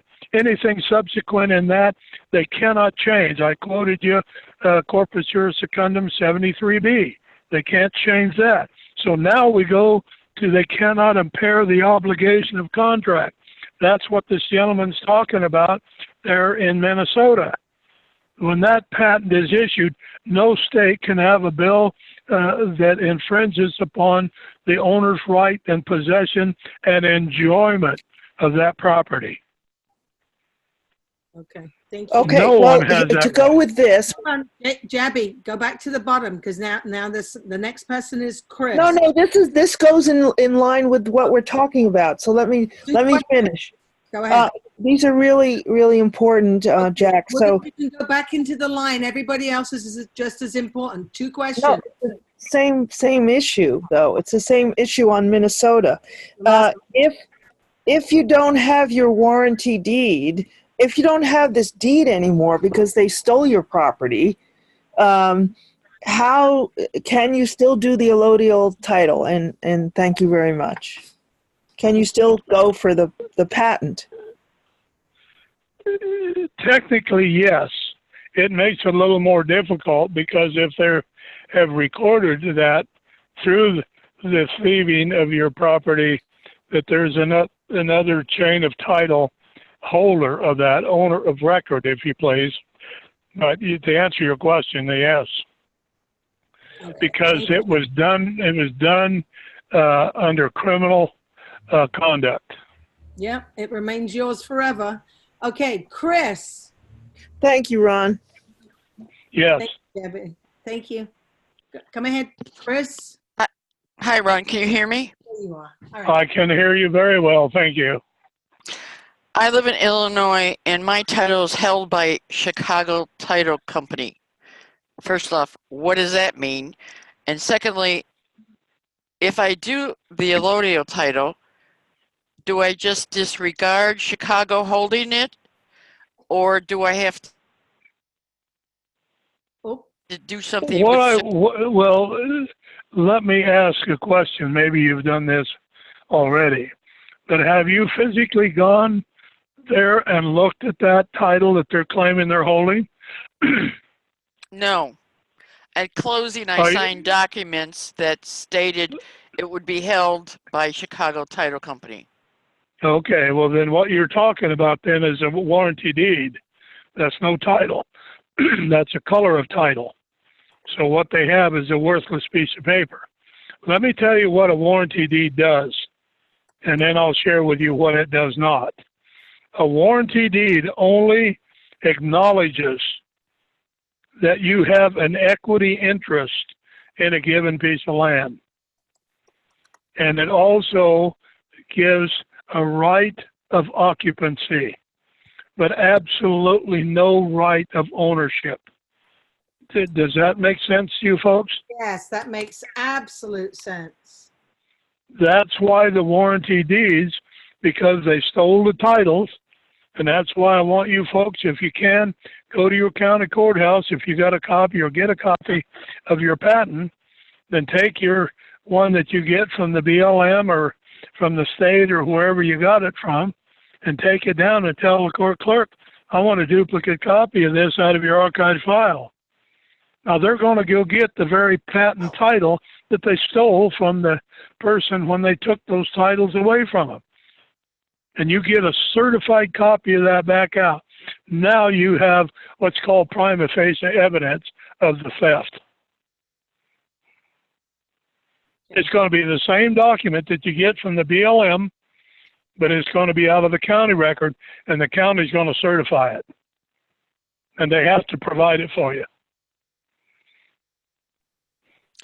So do I have to do anything with the Chicago title, like give them notice after I do the allodial?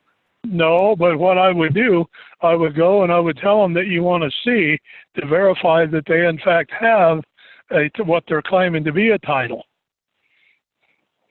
But what the patent does, it extinguishes the warranty deed.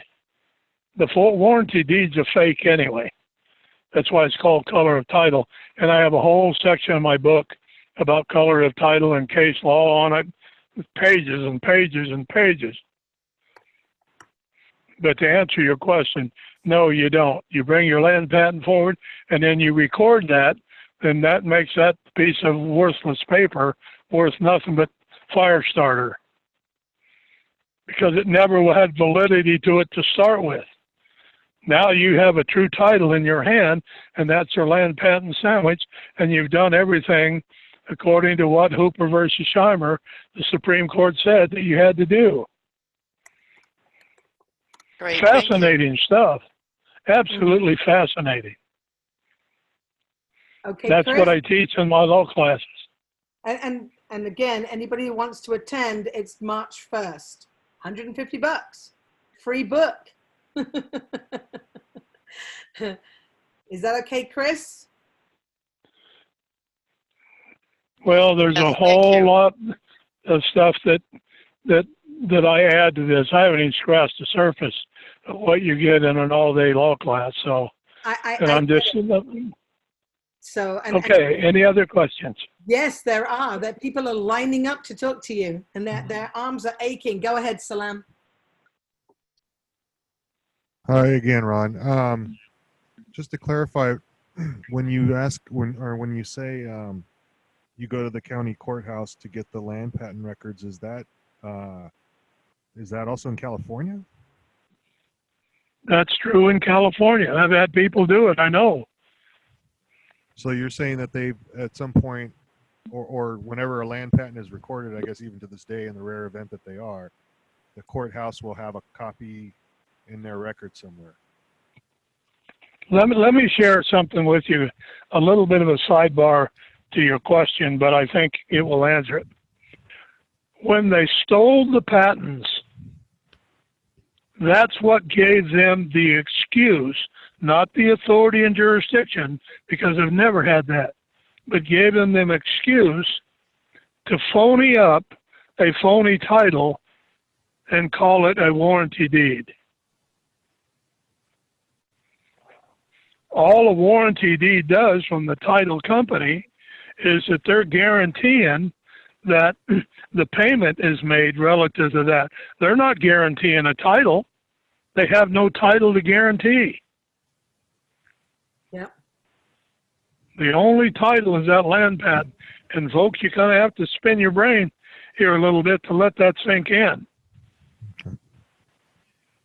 That's the right. title. It's the only title ever. Is that patent title. So they're going to have the warranty deeds at the courthouse, or the actual land patent?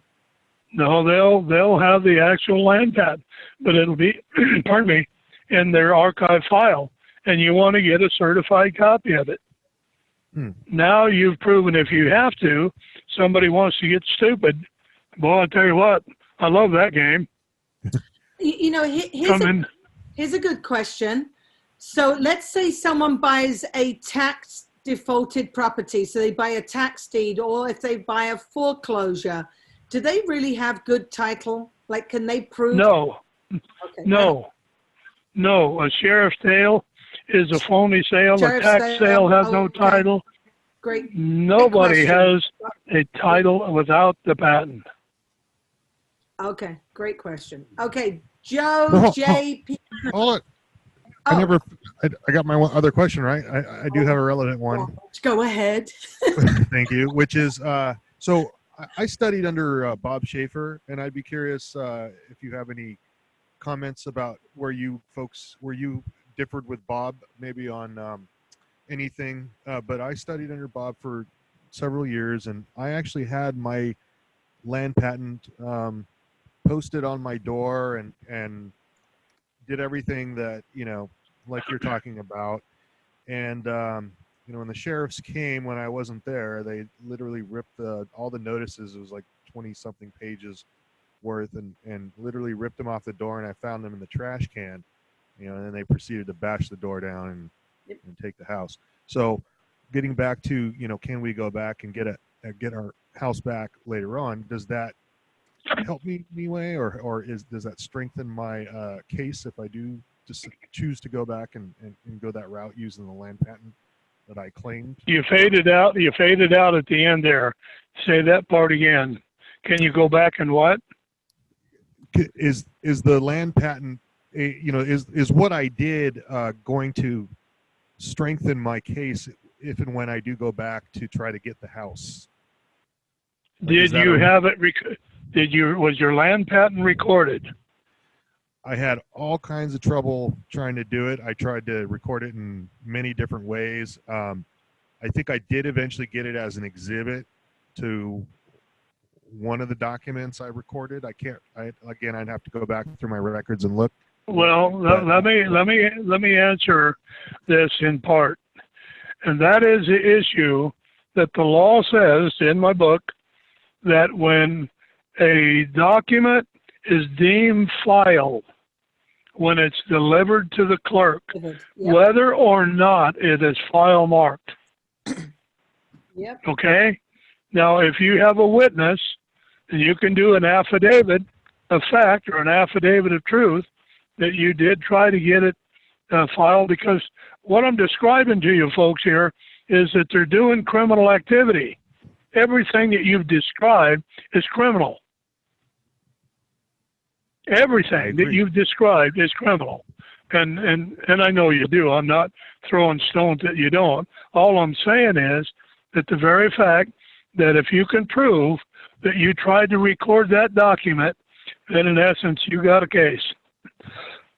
Yeah, I always had my buddy with me, so. Okay. Well, Thank you for that. I appreciate it. All right. You Next, bet. Joe, go ahead.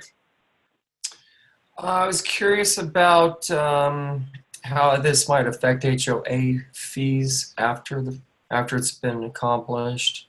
My other question was, before you start this process, what if you were considering moving your property into an entity for protection, whether it was a trust or association? You mentioned earlier it has to be in your name.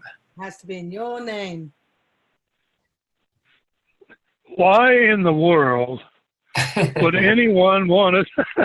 And I think you know where I'm going by the tone of my voice. Yeah.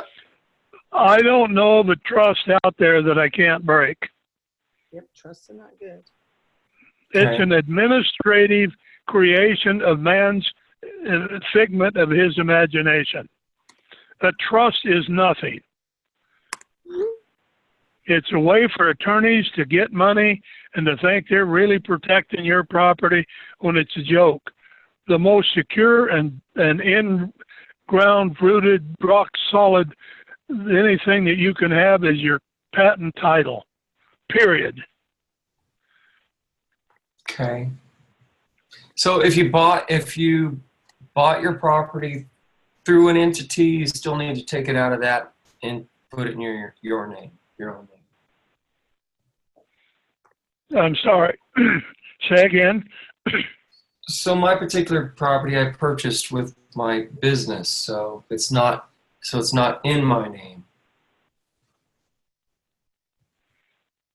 Well, if it's not in your name, you have to do a quick claim deed from the business to you personally in Okay. order to bring your land patent forward. Okay. And what are your thoughts on HOA fees? Ha! I'm sorry. Help me out there. I couldn't hear that very well. Homeowners Association fees. Homeowner Associations, HOA. You talking about homeowners association, like? Yeah. Yes. Does this process affect that? What you have to do, if you're going to bring your land in a land patent and you sign the homeowners association agreement, then in essence you have to do a revocation of signature. Okay. And see, your signature is what binds you to anything. It's your signature. Well, if your signature by signing binds you, then you have the authority and the power and the jurisdiction to unbind yourself by doing a revocation. In other words, you're pulling that back, your signature back. Okay, thanks. Thank you. Okay, Gavin. Gavin, going once. Hey Ron, I've been watching all your YouTube videos. Had a huge, you got a huge amount of information from you. So Well, I hope it's helped. Did we lose you, Gavin? No. Did we lose Gavin? You might have a bad connection. Why don't you come back to him maybe after the next Okay, person? we'll come back to him. Okay, Hugh, go ahead. 2 questions. I'm keeping everyone on their toes. Hugh, is it the recording? Is it me? What's happened? Hello, Hugh? I'm sorry, I forgot to unmute. Oh, okay. I was worried. Okay, go ahead. Okay, so Oh. one of the questions that I have is, say you have land that was passed down from generation to generation in the whole Native American acres and a mule, and within the last, You're breaking up a little bit. Did you say 40 acres and a mule? yes, Okay. and that property has been passed down from generation to generation, and maybe about 5 years ago they were trying to foreclose based on property tax. I'm not, at this point, I'm not sure if it's actually been taken, but my understanding is that it's possibly been taken via property tax. Well, here again, pardon me. Let me get a sip of water here. Excuse me.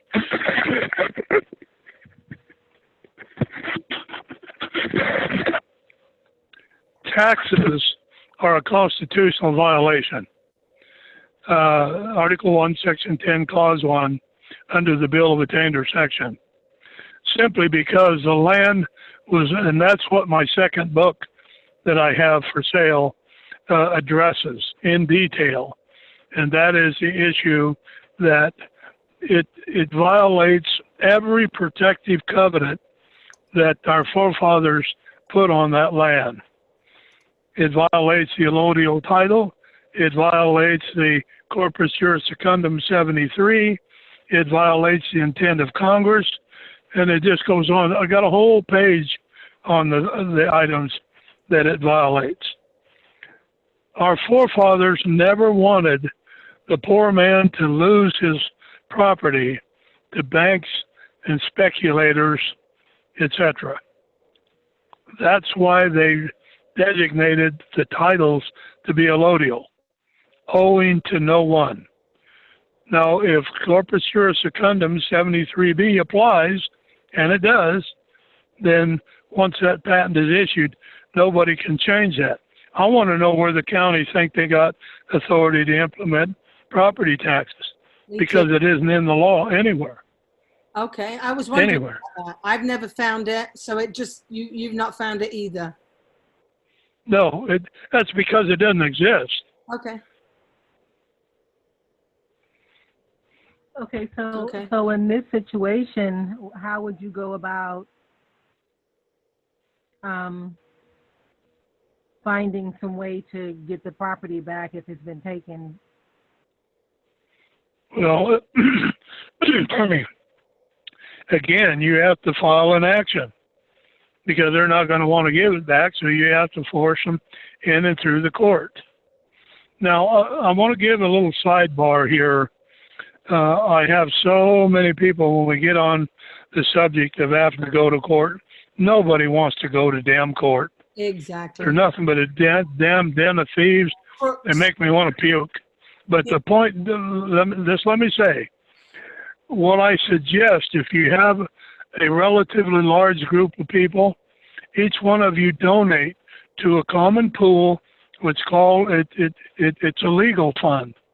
And that way, if any one of the parties in your group then has a legal issue, they're not being broke by whatever. Everybody helps support everyone else. And I've done that twice with the groups of people, and they love it. And they were successful in their court action. And the only way they could afford it is everybody else pitched in and helped them. You have to decide among your group how many and how much each one requires.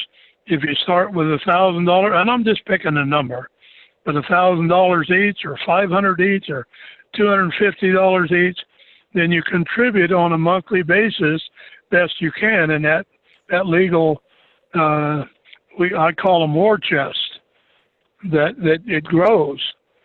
Then it's amazing. You start suing people in their private capacity who are infringing upon your land rights. Don't sue the county, don't sue the city, sue the individual. Or if you have to take them to small claims court, but you need to look and see what your limit is. But you file a suit against the individual. When they start having to pay for their own defense and have to start paying fines out of their own pocket, you'll be amazed about how they don't. And I give the analogy, you want to position yourself, this picture with me, as a porcupine. Nobody wants to touch you because they're going to get stuck and they're going to bleed.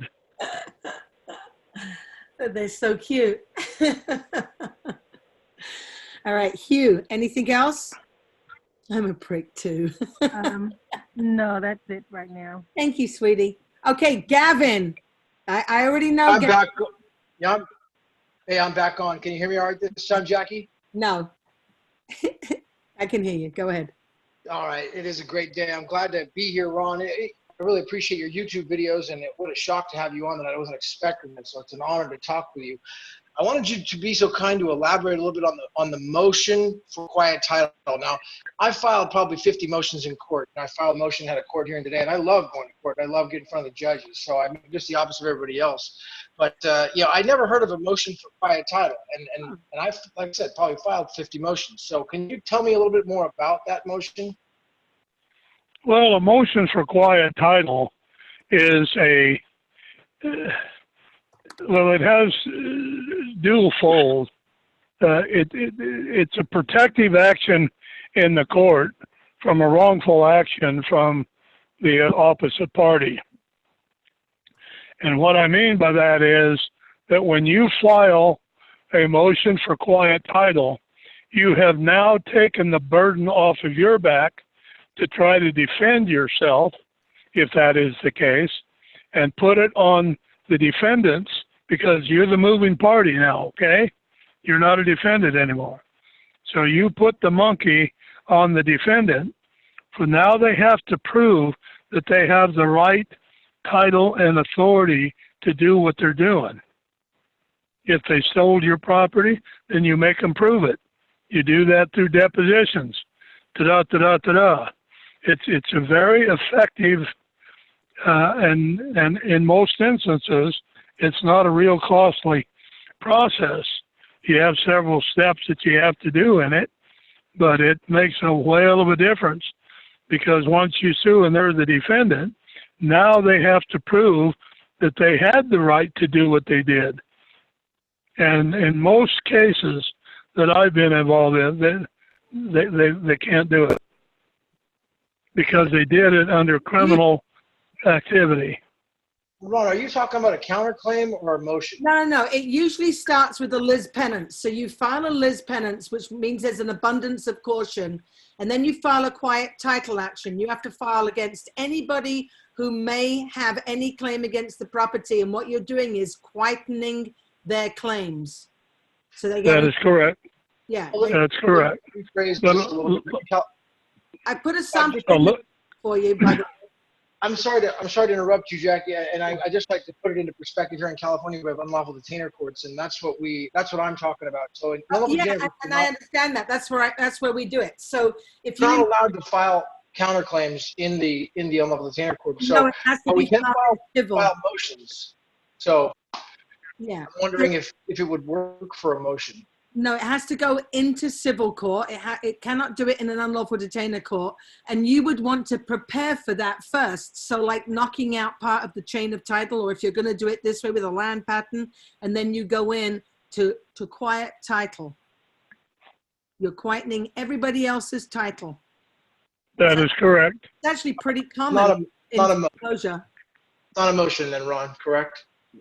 Well, it is kind of a motion. It's actually a series of motions, and it begins usually with a lis penance. That's a difficult one to sometimes get in the court without an attorney, because then you have to go get permission of a judge, and you're kind of stuck. They have these really horrible ways that you have to do it. So in other words, you go to the court, you give them the fact that you're going to file a quiet title and you're going to file your lis penance. You give them a copy of the lis penance, and generally you have to wait a couple of days for the judge to come back to okay it. Here in California, that's kind of the way it works. And then he decides whether he's going to give you one, whether your case is meritorious, and shit like that. Whereas if you have an attorney, they can just do it. So, I was hoping that there might be some sort of might be something like a motion for summary judgment on the defense side, maybe like a motion for quiet title, a whole new action for quiet title. whole new action. That would be, that makes sense. So I just was hoping there would be a way to do it as a motion. That would be the motion for summary judgment is predicated upon the fact that the opposing party has no legitimate defense or evidence to be presented of which would change the object that you have presented in your case. In other words, if your case is in your favor, then you have a right to petition them for a motion for summary judgment. And he's talking about that in reference to the quiet title, not in reference to the UD court, just so that Yes. there's a difference. Hey, thanks for everything, Ron. Thank you, Jackie. Okay, you're welcome. Great to be on. I can't see who's next. Hold on a minute. This is the fun part. Galaxy A10.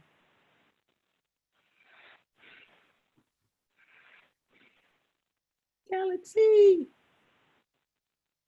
All right. Okay. I should be able to hear me. Okay, can hear you. Go ahead. What do you know about how property rights and property titles worked during the Confederacy? Mm. Do I know how they worked during the Confederacy? Or do you know anything about that? Well, I guess. I mean, we're measuring the ocean. Where are we measuring it? What's your specific question? Well, I guess my question is, I mean, the way monkeys do it is they get their fists out and their teeth and stuff, and people basically do the same thing in a more elaborate sense. And that's kind of what's still going on. But so like today, it's like the land patent's kind of the gold standard that people are going for. But what was the equivalent of the land patent prior to that? Prior to 1860, what did they have? Or prior to the Land Patent Act, what did they use? That's your question? Like in the 1600s, stuff like that? Well, the land patent came into official standing in the United States in 1812. Mm-hmm. There's actually a patent that was issued by the state of New York before the General Land Office was ever erected by Congress in 1792.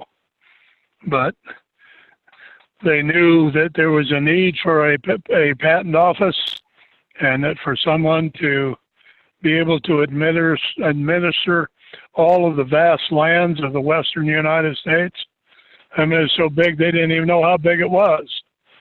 But so that's how the land patent then came into being, so that they would be able to disperse those lands without conflict, because the miners and the landowners were in conflict. The miner was after the mineral under it, and the surface owner, they're two separate estates. They call the mineral estate and the surface estate. And the mineral estate is dominant, and the surface estate is servient. But however, if you go on to mine property that you have mineral rights on, and you damage any of the crops or whatever, then you have to pay the surface owner competent value of what you have damaged and or destroyed. Does this That's how that's set up. Does this mining work? I'm sorry? The mining association that you help run, does that go back to this time period? The same organization? Yes, it does. I mean, we renamed it on the thing simply because they're in Oregon, Southern Oregon, and Northern California have wanted to create a 51st state, because we don't ever get properly represented by Sacramento to the south and Portland and Salem to the north. So, but the mining districts are an independent government, and they're recognized by Congress. So that's the reason they're so powerful. We sued the state of Oregon in 2013 and won. And we talked to 3 attorneys, said, you guys will never win that. And we did it without an attorney. But I've got some pretty competent researchers in our outfit, and we don't miss nothing. I give most of the credit to them. I'm the official spokesman and the official signer of any and all legal documents. But I got some researchers, I'll tell you what. They do a super, super job. Yeah. Galaxy, if you take a look at that link I put in there, it's kind of interesting because it talks about charters that were issued by James I in the 1600s, 1606. So it goes back that far. I will, thank you. Yeah, I think it actually looks like a really cool find, actually. Good question. The allodial title is an interesting subject.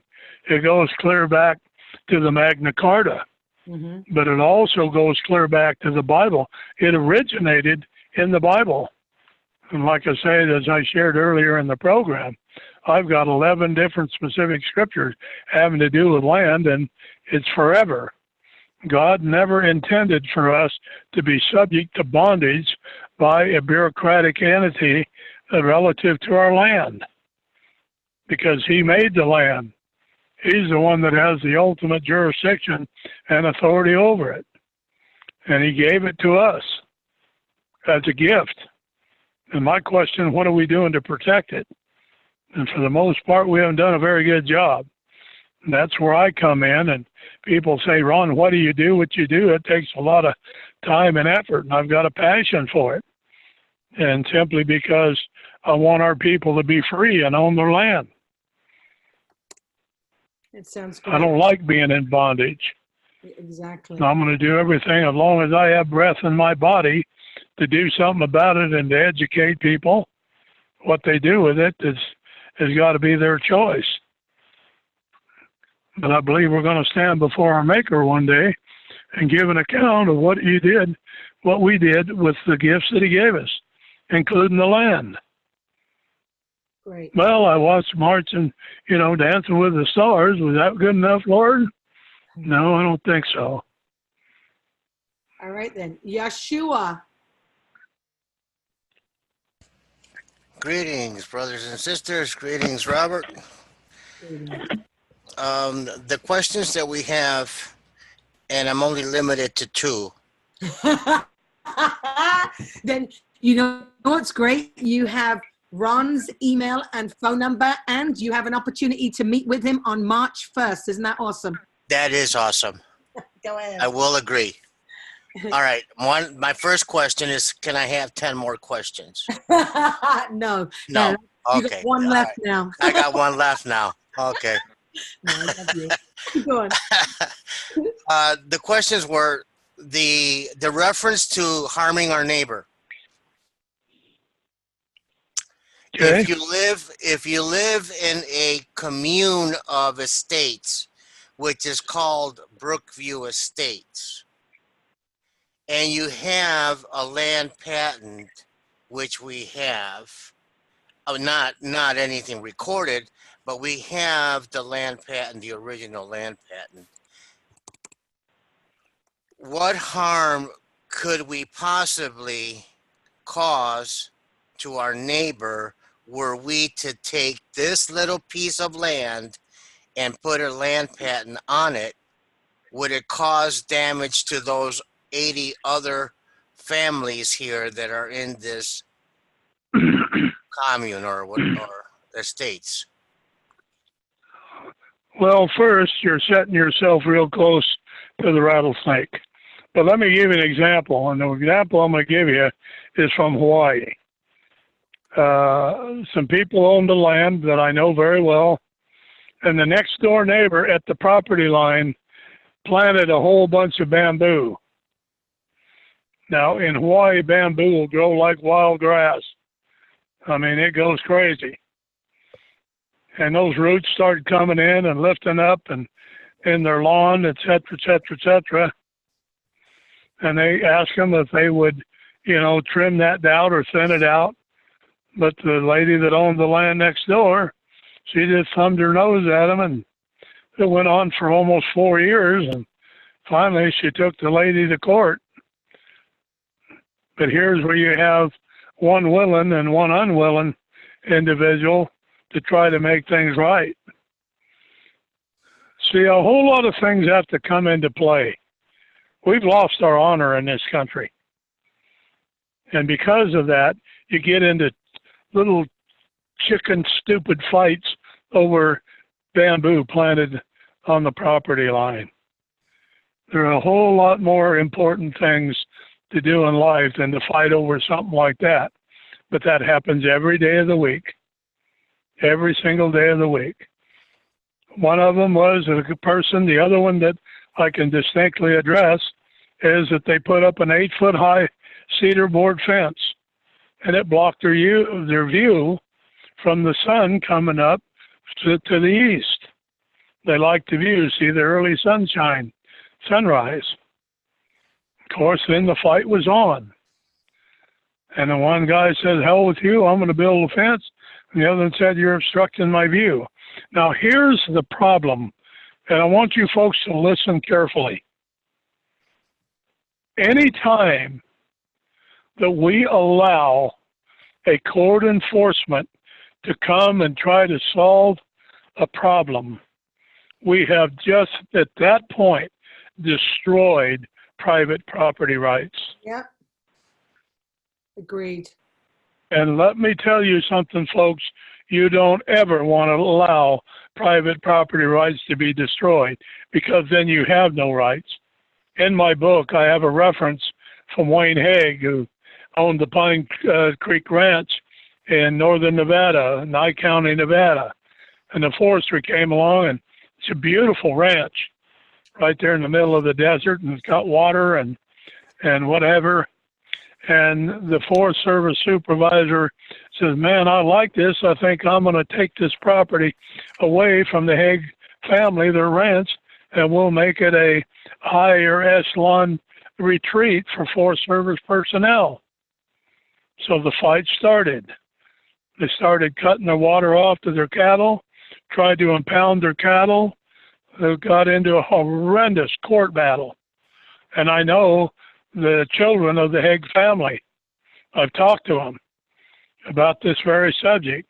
Same thing with the Bundys. I've been to the Bundy Ranch there and met with Ryan 2 months after the standoff on April 12th of 2012.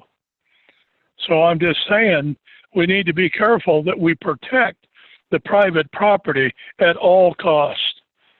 Because the old saying, like Wayne Haig said, if you don't own property, you are property. And that is such a profound statement, it's scary. Yes. And I don't want to be property. I want a place for my grandkids to run around and learn about horses and cattle and country life. Make mistakes. Instead of bickering. Pardon? We should be free to make mistakes right now. If, children do something wrong, chances are they go to jail. I mean, it's ridiculous. Well, there's so much to be learned on the ranch and a farm. Absolutely. Out in the country. That's where I grew up. My roots go deep. There's no saying you can take the boy out of the country, but you can't take the country out of the boy. And boy, that fits me to a T. I love ranch life. I love the country. We're in timber country here where I live. And the environmentalists have destroyed that industry. Had no authority to do that at all because it was a grant from Congress. Yep, very true. So I want to say to all of you, we need to band together because they're coming after your land. And I'm going to share one other thing, and then I'm going to need to go. Okay. And that is that in 1920, I think it's 1922, been a long time since I looked at that file of mine, the American Bar Association joined the Communist Party. Yep. They're communists now, okay, folks? Are you listening to me? Yep. They're communists. I did a law class. I teach law classes there off and on during the months. And I did one on why attorneys are not lawyers. And the shock of that whole law class, couldn't believe it. Said, well, we thought it was all the same. And when I got done with the class, a month later, they said, wow, we had no idea. But back to my point. In that signing from the American Bar Association joining the Communist Party, they adopted the 10 planks of the Communist Manifesto. And of the first one, does anyone know what the first plank is? Nope. Go ahead. Abolish private property. Oh, yeah. Abolish private property. They took on 2 more items that the Communist Party said we want you to implement. Along with taking the people's property, we want you to divest them of their money and their rights and their property. And why I'm even mentioning that, folks, they're coming after your land. We better wake up in this country, and we better start acting like kings rather than slaves. So I did a would you- land patent for a lady in Placerville, California, and the forester came up there one night, and the firefighters had a buck deer hung up in her fence. And that state forestry guy was going to cut her fence all to hell. She said, "No, you're not." And he said, "Well, yeah." He said, "I got to get the deer out." She said, "You're not cutting up my fence to do it." So get 4 guys over there, and 2 of you hold the horn on, and the other 2 pull back on the wire. And by golly, they did, and that buck ran free. It was all over the national news. But she called me up and she told me, she said, "Ron, I've never felt so empowered of in control of my land in my life as after you helped me put this land patent together." And I said, "Well, now you understand what this is all about." See, So it's the like the refer- Constitution. Go ahead. Forgive me. So in our particular case, what you're saying is you're putting your hand into a wasp's nest. If we I don't look at it like that. We have, I have no issues with my neighbors. I treat my neighbors as I want to be treated, and my neighbors and I, both to the east side, the west side, the north side, and the south side, we have quite a good understanding. So Wonderful, man. You're a lucky man. So you're a blessed man. And so the because we have this land here that God has given us, and that we have the ability to maintain, but we don't have a land patent, that would it infringe, would it hurt my neighbors both to the east, to the west, to the south, and to the north if we took action to turn this property into private property? Would that stir up a hornet's nest? No, absolutely not. Okay. Because so you're doing with what your land, as long as you're not harming your neighbor, but putting your legal authority and jurisdiction in its proper place, and that's what you're doing with the land patent title. Heavens no. Here in Indiana, the county recorder was the first constitutional office in county government in Indiana. The United States Constitution provided every individual the freedom and right to own property in their own name. Bingo. Doesn't mean a straw man name. It kind of capital letter, does it? Yes, in their own name. Okay, so we have that. Now, scripturally speaking, you mentioned scripture, so we do have much esteem and respect and on scripture.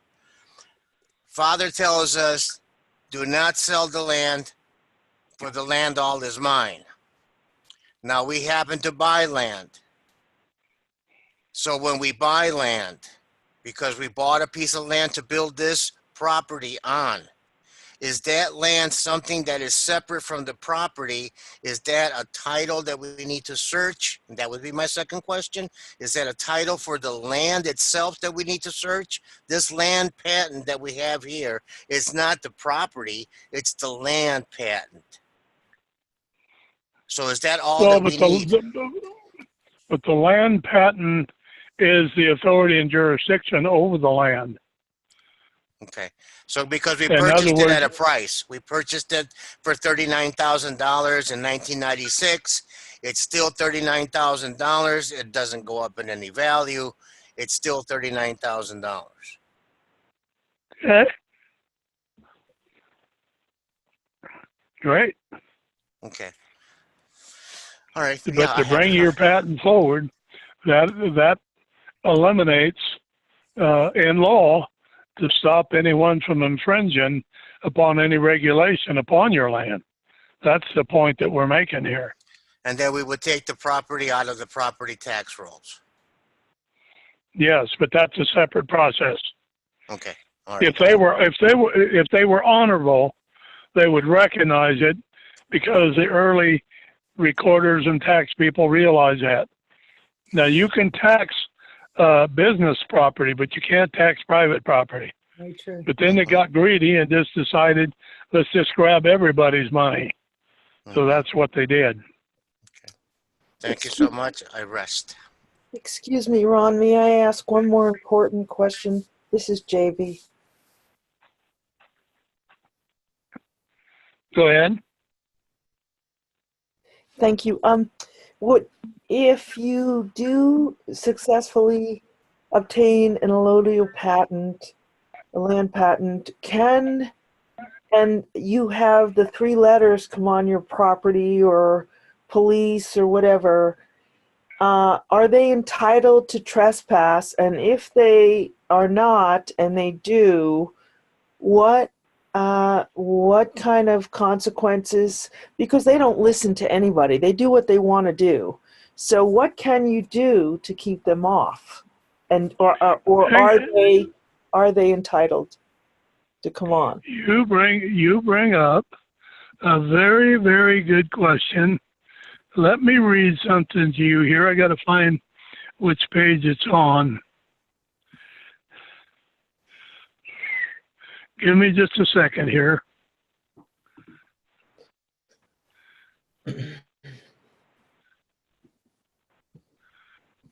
All right, come on.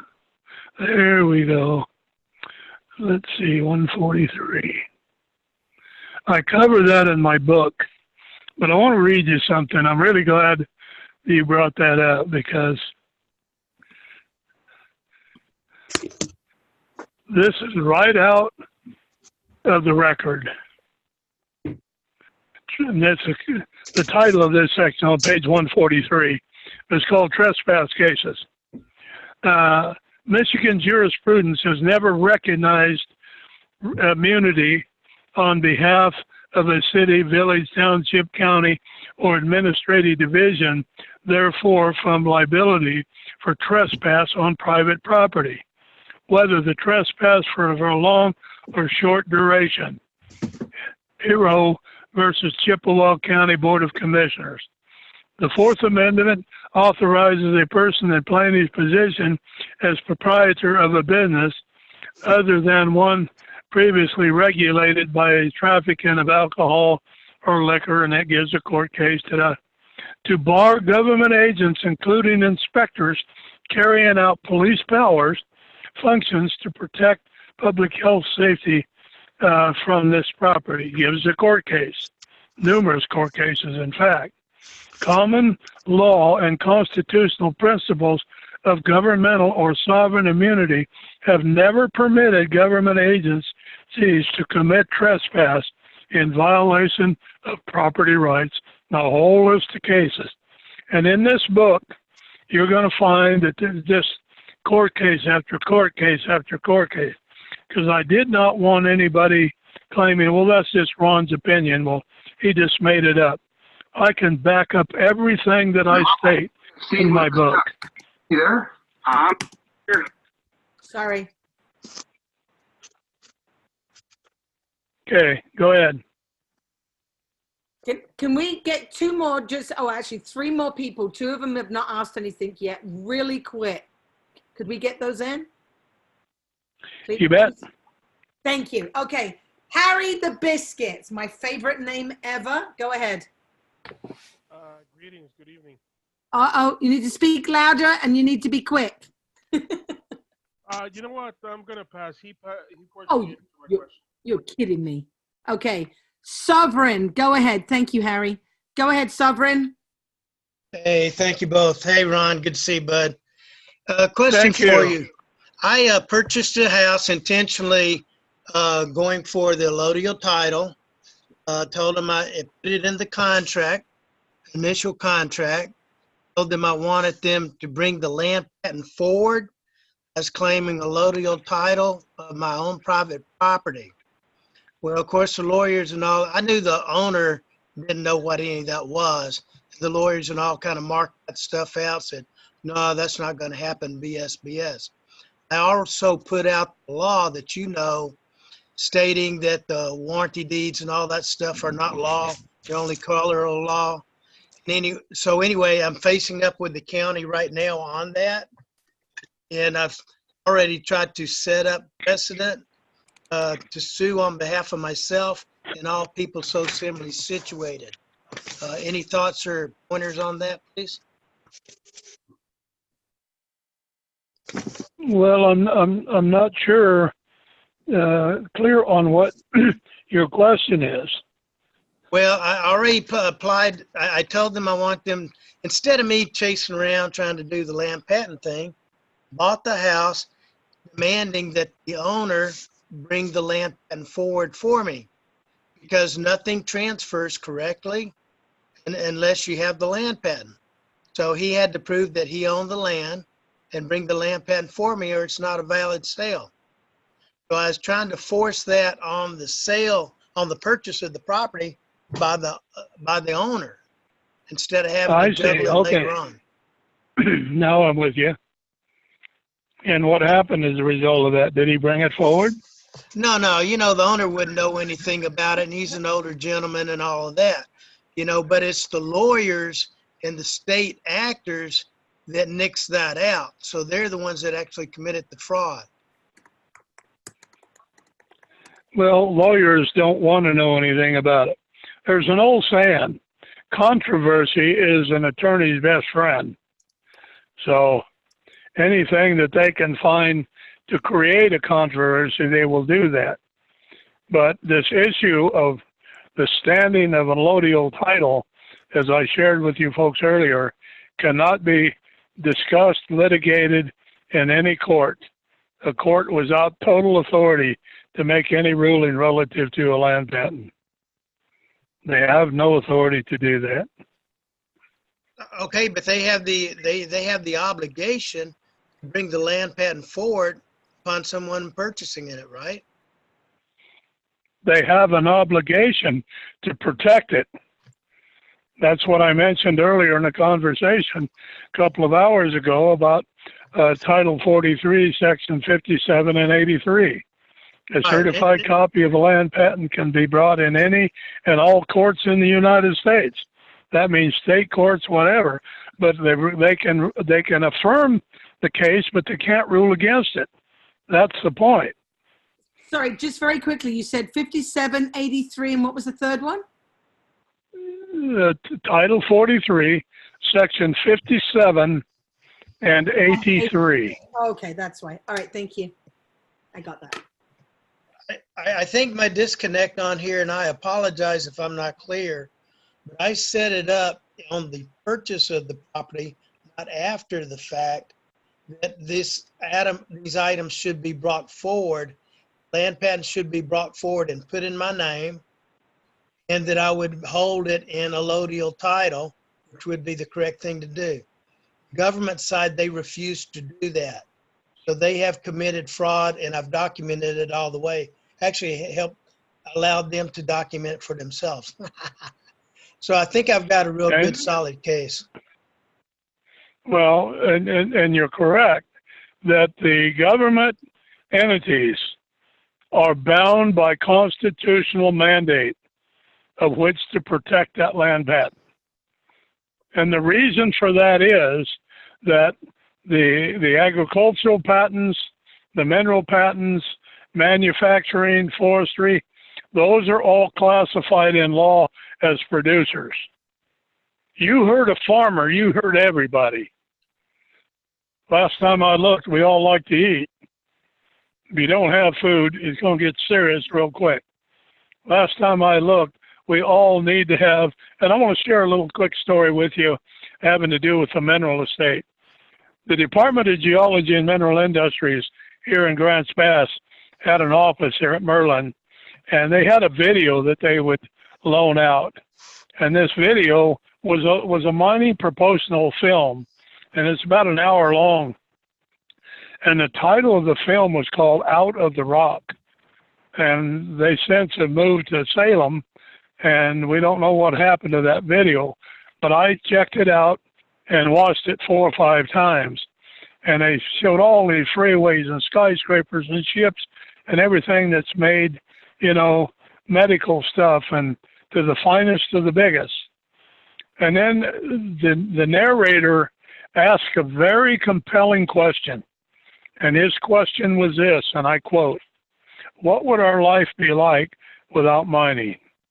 And then the camera focuses in on a woman in her home, and she got her apron on, she's standing at the stove, and the camera moves over to the clock on the wall, and the clock disappears. Moves over to the toaster disappears. Moves over to the coffee pot, it disappears. Goes over to the faucets, it disappears. The sink disappears. The countertop disappears. The stove disappears. The refrigerator, and you see where I'm going. And after a series of about 3 minutes, that woman was standing there with nothing in her home. And if they'd have taken it to its full degree, she would have been standing there on bare ground with not a stitch of clothes on. Because the lumber has to have mining for chainsaws and mills and trucks to haul it, the windows, the roofing, the sand that's mined for making shingles, on and on and on. And I'm telling you, that has stuck with me all of these years. The American people do not understand how valuable and important of these strategic resources and means that have to be protected, and they're not being protected. And we're going to wake up one day with nothing to eat. And I'm telling you, you don't ever want to watch that, because I've seen it happen. 1967, Pakistan had a massive drought, and the American government flew in helicopter loads of food. And when they landed on the ground there, the people rushed that helicopter so bad they were climbing over each other's bodies, and got so high that the rotor blades started cutting people to pieces. The helicopter lifted up, and they started dropping that and stringing it all over to get those crowd dispersed. But man, I mean, they're willing to kill each other or die or be chopped to death in their panic for food. We think that can't happen in this country. We better wake up. So anyway, folks, I'll shut up. Thank you, Ron and Jackie. Thank you, I Sovereign. want to invite all of you, if you can, come to the seminar there in the 1st of March. 1st of March. How does everybody get a link and know where to go, and how do they pay in advance? Like, criteria. I keep forgetting the name of that place. It's not Flagstaff. It's. You know what you could do? Could you send it to me when you think of it, and then give me all Yes, the You said Kingman, right? I can do that. Do you have a Kingman? There we go. It's Kingman, Arizona. But do you Kingman, Arizona. But we need to find the address. Kingman is kind of a big place. So where do we find the link, and how do people pay? I'll send it to you, Jackie. Thank you. And I will post it and make it available to anybody that contacts me. Okay. Well, thank you so much. It's been awesome. Hey, can I ask one quick question real quick? Or you bet. You had talked about a homestead. Is there such thing as a homestead allodial title? All patents are a homestead, or excuse me, are allodial title. Okay. There are 11 different patents that the United States government issues. But a homestead is a farming for the purpose of agricultural. Mineral patent is for the mineral estate. Railroad patents are military patents, and on it goes. It's all in my book. Okay, the reason why I'm asking is because I had told you that I wouldn't file that patent, and he told me that if I mentioned it one more time, he was going to throw me in jail. But then after that, I went back down there and I filed a homestead on the property. So does that help me at all? Well, that's a homestead declaration. Every patent is equal in its authority and jurisdiction. There's no one that's superior to the other. It helps you because it's an allodial title. What kind of patent it is really irrelevant. I believe what Flip Dog is talking about is a homestead declaration, right? No, I found. Yeah, I mean, it didn't say declaration on it. It just said. Well, homestead declaration is a different beast than a land patent, than a homestead land patent. A homestead land patent was an act of Congress that was used to dispose of land and to regular ordinary people. That's different than a homestead declaration, and I'm guessing that what you're talking about was a homestead declaration. It didn't say homestead declaration on it. It just said What did homestead. it say? Homestead. Well, that's a homestead declaration. Okay, I didn't know. I didn't. Because that's what they're that's a common thing to record. Okay, so does that? What I want to know though is does that help my situation for me to go back and try to fight this thing? That's what I want to know. I find most of those homesteads that they have are just a ripoff. There's like it's not the real homestead. It's a statutory homestead that is almost like color title. They just put it there. When they liened me, the county liened me, they removed the homestead so they could lien me. Okay, so but Ron, so now Ron, let me get Ron's opinion on this though. That's what I want to know. Does me filing that homestead help me if I go back and fight this thing? That's all I want to know. Ron, please. Have you lost your house already? Yes, I have. Back in 2006. Then you probably cannot file a homestead on it because the way that No. It's not that I filed it back then. I filed it back then. When the guy told me that I couldn't file the land patent, then a few weeks later, I went back and filed the homestead. That's what I'm saying. So what I want to know, Ron, please, can Ron answer this? Can you please let Ron answer this? What I want to know from Ron is that will this, if I go back and try to fight this thing, will that help me? That's what I want to know. Well, it has, to answer your question, yes. But remember, when you're talking about the Homestead Declaration, you're now not out of common law and you're in administrative law, because the declaration, a lot of homes here in Oregon were claimed to that, and it was an administrative way of them to kind of halfway use the protective covenant of the land patent, and yet it was conditional. So does it help? The answer to that is yes. It is as conclusive as your allodial title. No, it's not. Okay, Galaxy A10, very last question. Be quick.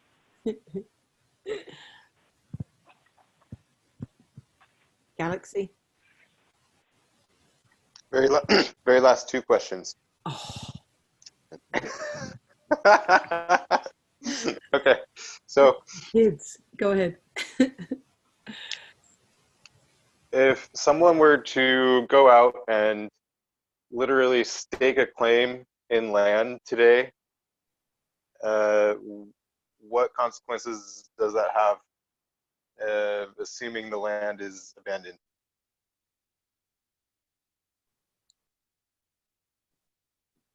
Are you asking, can you go out and apply for a land patent today? Is that your question?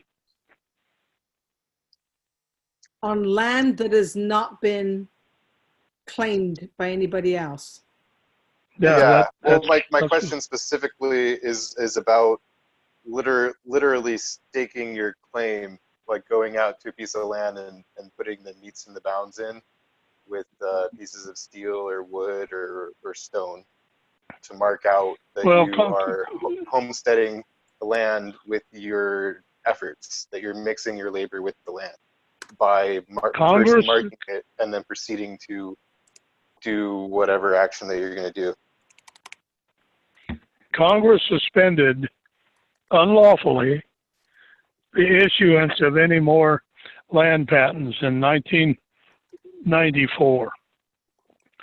There was not a change in the law. By law, under Title 43, then in essence, you have a right to go upon the public domain. That means lands that's not been pre-appropriated, and file for that.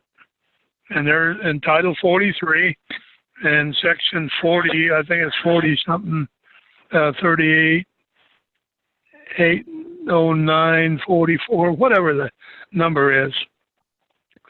But they won't process it.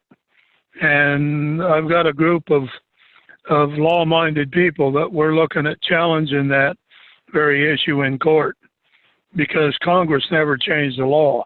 And the law says we have a granted right to go do that. So that's probably the best answer I can give you right now. Okay, and it sounds like, am I correct in thinking that placing stakes is the first lawful step? It sounds like you're thinking that you would eventually get a land patent, and is it correct in thinking that starting with stakes, like I would guess that you put stakes in, you post some notices, and you start doing your project. Would that be the correct way to start that process? Well, the first thing that you have to do, which they claimed in 1994, that the land has to be surveyed. So let me give you a hypothetical. If you were to hire a certified surveyor and go out and survey 160 acres that no one had ever filed on before, and he drew up all of the pertinent language to that survey, and then you went to the BLM with the amount of money that compensated for the number of acres. But here's the issue. People think that you pay so much per acre for land in a homestead. That is not true. The money that you paid, or they paid in those years, was to pay for the survey, because the land is granted. Patented land is not bought and sold per se, it's granted. And it says right in the document, it is hereby granted. It says so in the patent, it is hereby granted. HR 365, the mining law, it is hereby granted. It's granted, it's granted. When it granted, it means that it's given, but they had to try to pay for the survey of it. So in essence, if you pay that, then in essence, and you wanted to give a gift to the government for doing that and say, hey, I've paid for the survey, you don't have to, they'd have a tough time, because now the government doesn't have any expense. All they would do would just look and see that the survey was accurate. So the survey is the critical issue. Okay, thanks for that. And then the second question is, I know of land that's not recorded in county records. Is that sufficient evidence or lack of evidence, or is there a better place to look such to confirm that, such as with the Bureau of Land Management?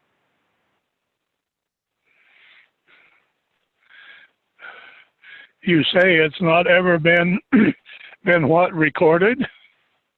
Yeah, I've seen county records that cite the Declaration of Independence as the last change of title.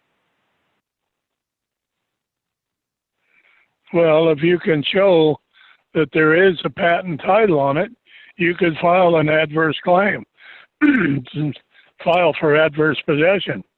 You could do that same thing if you wanted to get into foreclosure property. You go clear back to the last time the patent was recorded, because all the other subsequent titles, that being the warranty deed, are a phony.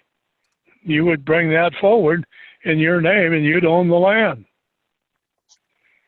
I don't like to tell a lot of people that, because they want to go out and do something stupid and then gives a black eye, to the legitimate process. I'm just sharing with you, under law, no land can be conveyed without a title. But they do it every day. Call a warranty deed and call the title company. Those aren't titles at all. And is that adverse possession the same process that you would recommend for land that's not recorded in the county records? Because Well, it it's the only. says that the last transfer of the property was 1776. Well, you would really want to do your homework on making sure, and if somebody did patent that at one point in time, then I would try to find them as a good faith effort, and then I'd make a claim under adverse possession of that property. You'd have every right to it. And then it sounds like part of that research project would also go back to a surveyor.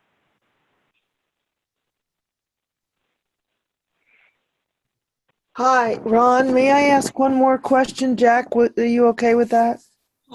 Sure. Thanks. Thank you very much. You didn't address my first question on the 13 states. Is it more difficult to get a land patent with the original 13? I heard there's no BLM or there's no easy way to get the chain of title, and because of King James and his brother John and all this stuff owning the land back in 1600. What's the issue there? Well, they got their title from the king when the 13 colonies became states. The King of England gave them, pardon me, the true allodial title for those lands. The government never possessed those lands. They were colonies that became states by virtue of because they never relinquished that land to the state. It was given over by the king's title. That was why they're allodial. Can we get patents on those? They already have a patent. That's what I'm saying. The patents were issued by the Crown rather than by the United States General Land Office. So you can go through the same procedure then? Yes. You Thank might have to look in a different place. That's the reason why all of the other states were to be given statehood on an equal footing basis that the original 13 colonies. They got their title, and the Western lands from that point west said, we want our title. So the United States government, in fairness, had to give everybody the same type of title. It's called a allodial title. Thank you so much, Ron. So You just folks to be are clear, welcome. Is the grant deed the same as a warranty deed? Like in California, we have a grant deed with that. You're saying it's the same sort of thing as a warranty deed, or is there a difference? The only difference of a grant deed and a warranty deed is the title company don't insure a grant deed. It's just a document saying ta-da, ta-da, ta-da. Okay. All right. Sounds great. All right. I want to thank Either one. Go on. Sorry. Well, thank you all for allowing me to be here tonight. Wonderful. I've enjoyed it. Thank you very much, Ron. Take care. Thank you. Thank you, Ron. Yeah, thank you so much, Ron. Thank you. You guys were good. You So asked some very good questions. They did, didn't they? They behaved very well. I'm very sorry for late comer. What is the name of the book, just in case I cannot attend the conference, but I want to buy a book? There's 2 books, Elena. What you need to know about a slave. That wasn't it, was it? It's on the other page. 2 books. Do you want to say your books again, Ron? The 2 books are What You Need to Know About Land Patents, and the other one is You're Not a Slave. I'm not a slave. That's right. All right. And they're $45 each. The information. That is correct. The information on how you can get those are in the chat. If somebody could repost that so that Elena has it, because if she just came, she wouldn't see that in the chat. All right. Thank you then, Ron. And yes, I will be posting the recording on Facebook tomorrow. I would really appreciate it if somebody could put it up to the bit.ly/IDP Zoom. I will also be sending it out to Weir Canyon Group. So Thank you. And good night. All righty. Well, thank you all again. And, Thanks, Jackie. Thank you. Thanks, Jackie. Thank you very much, Ron. You bet. Thank you, We'll Ron. talk later, Bye-bye. okay? You bet. Bye-bye. Oh, I feel so We bad. definitely will be. 'Cause I'm going to be calling Ron. Yeah, I feel so bad about Starship not getting their question out. I apologize. I did not see that hand up. I'm going to blame Jabby. Okay, go ahead. Blame me. Take it all. I'll take all your lashes. Good night, guys. I love you guys. Take care. See you Night, next Jack. week. See you, Jackie. I have someone super good next week, by the way. I will tell you who as we get a little closer so that nobody grabs them first. All right, take care. Thanks, Bye. Jackie. Good night. See you, Jackie. See you. Let me just end the recording. This is weird stuff. Okay, there we go.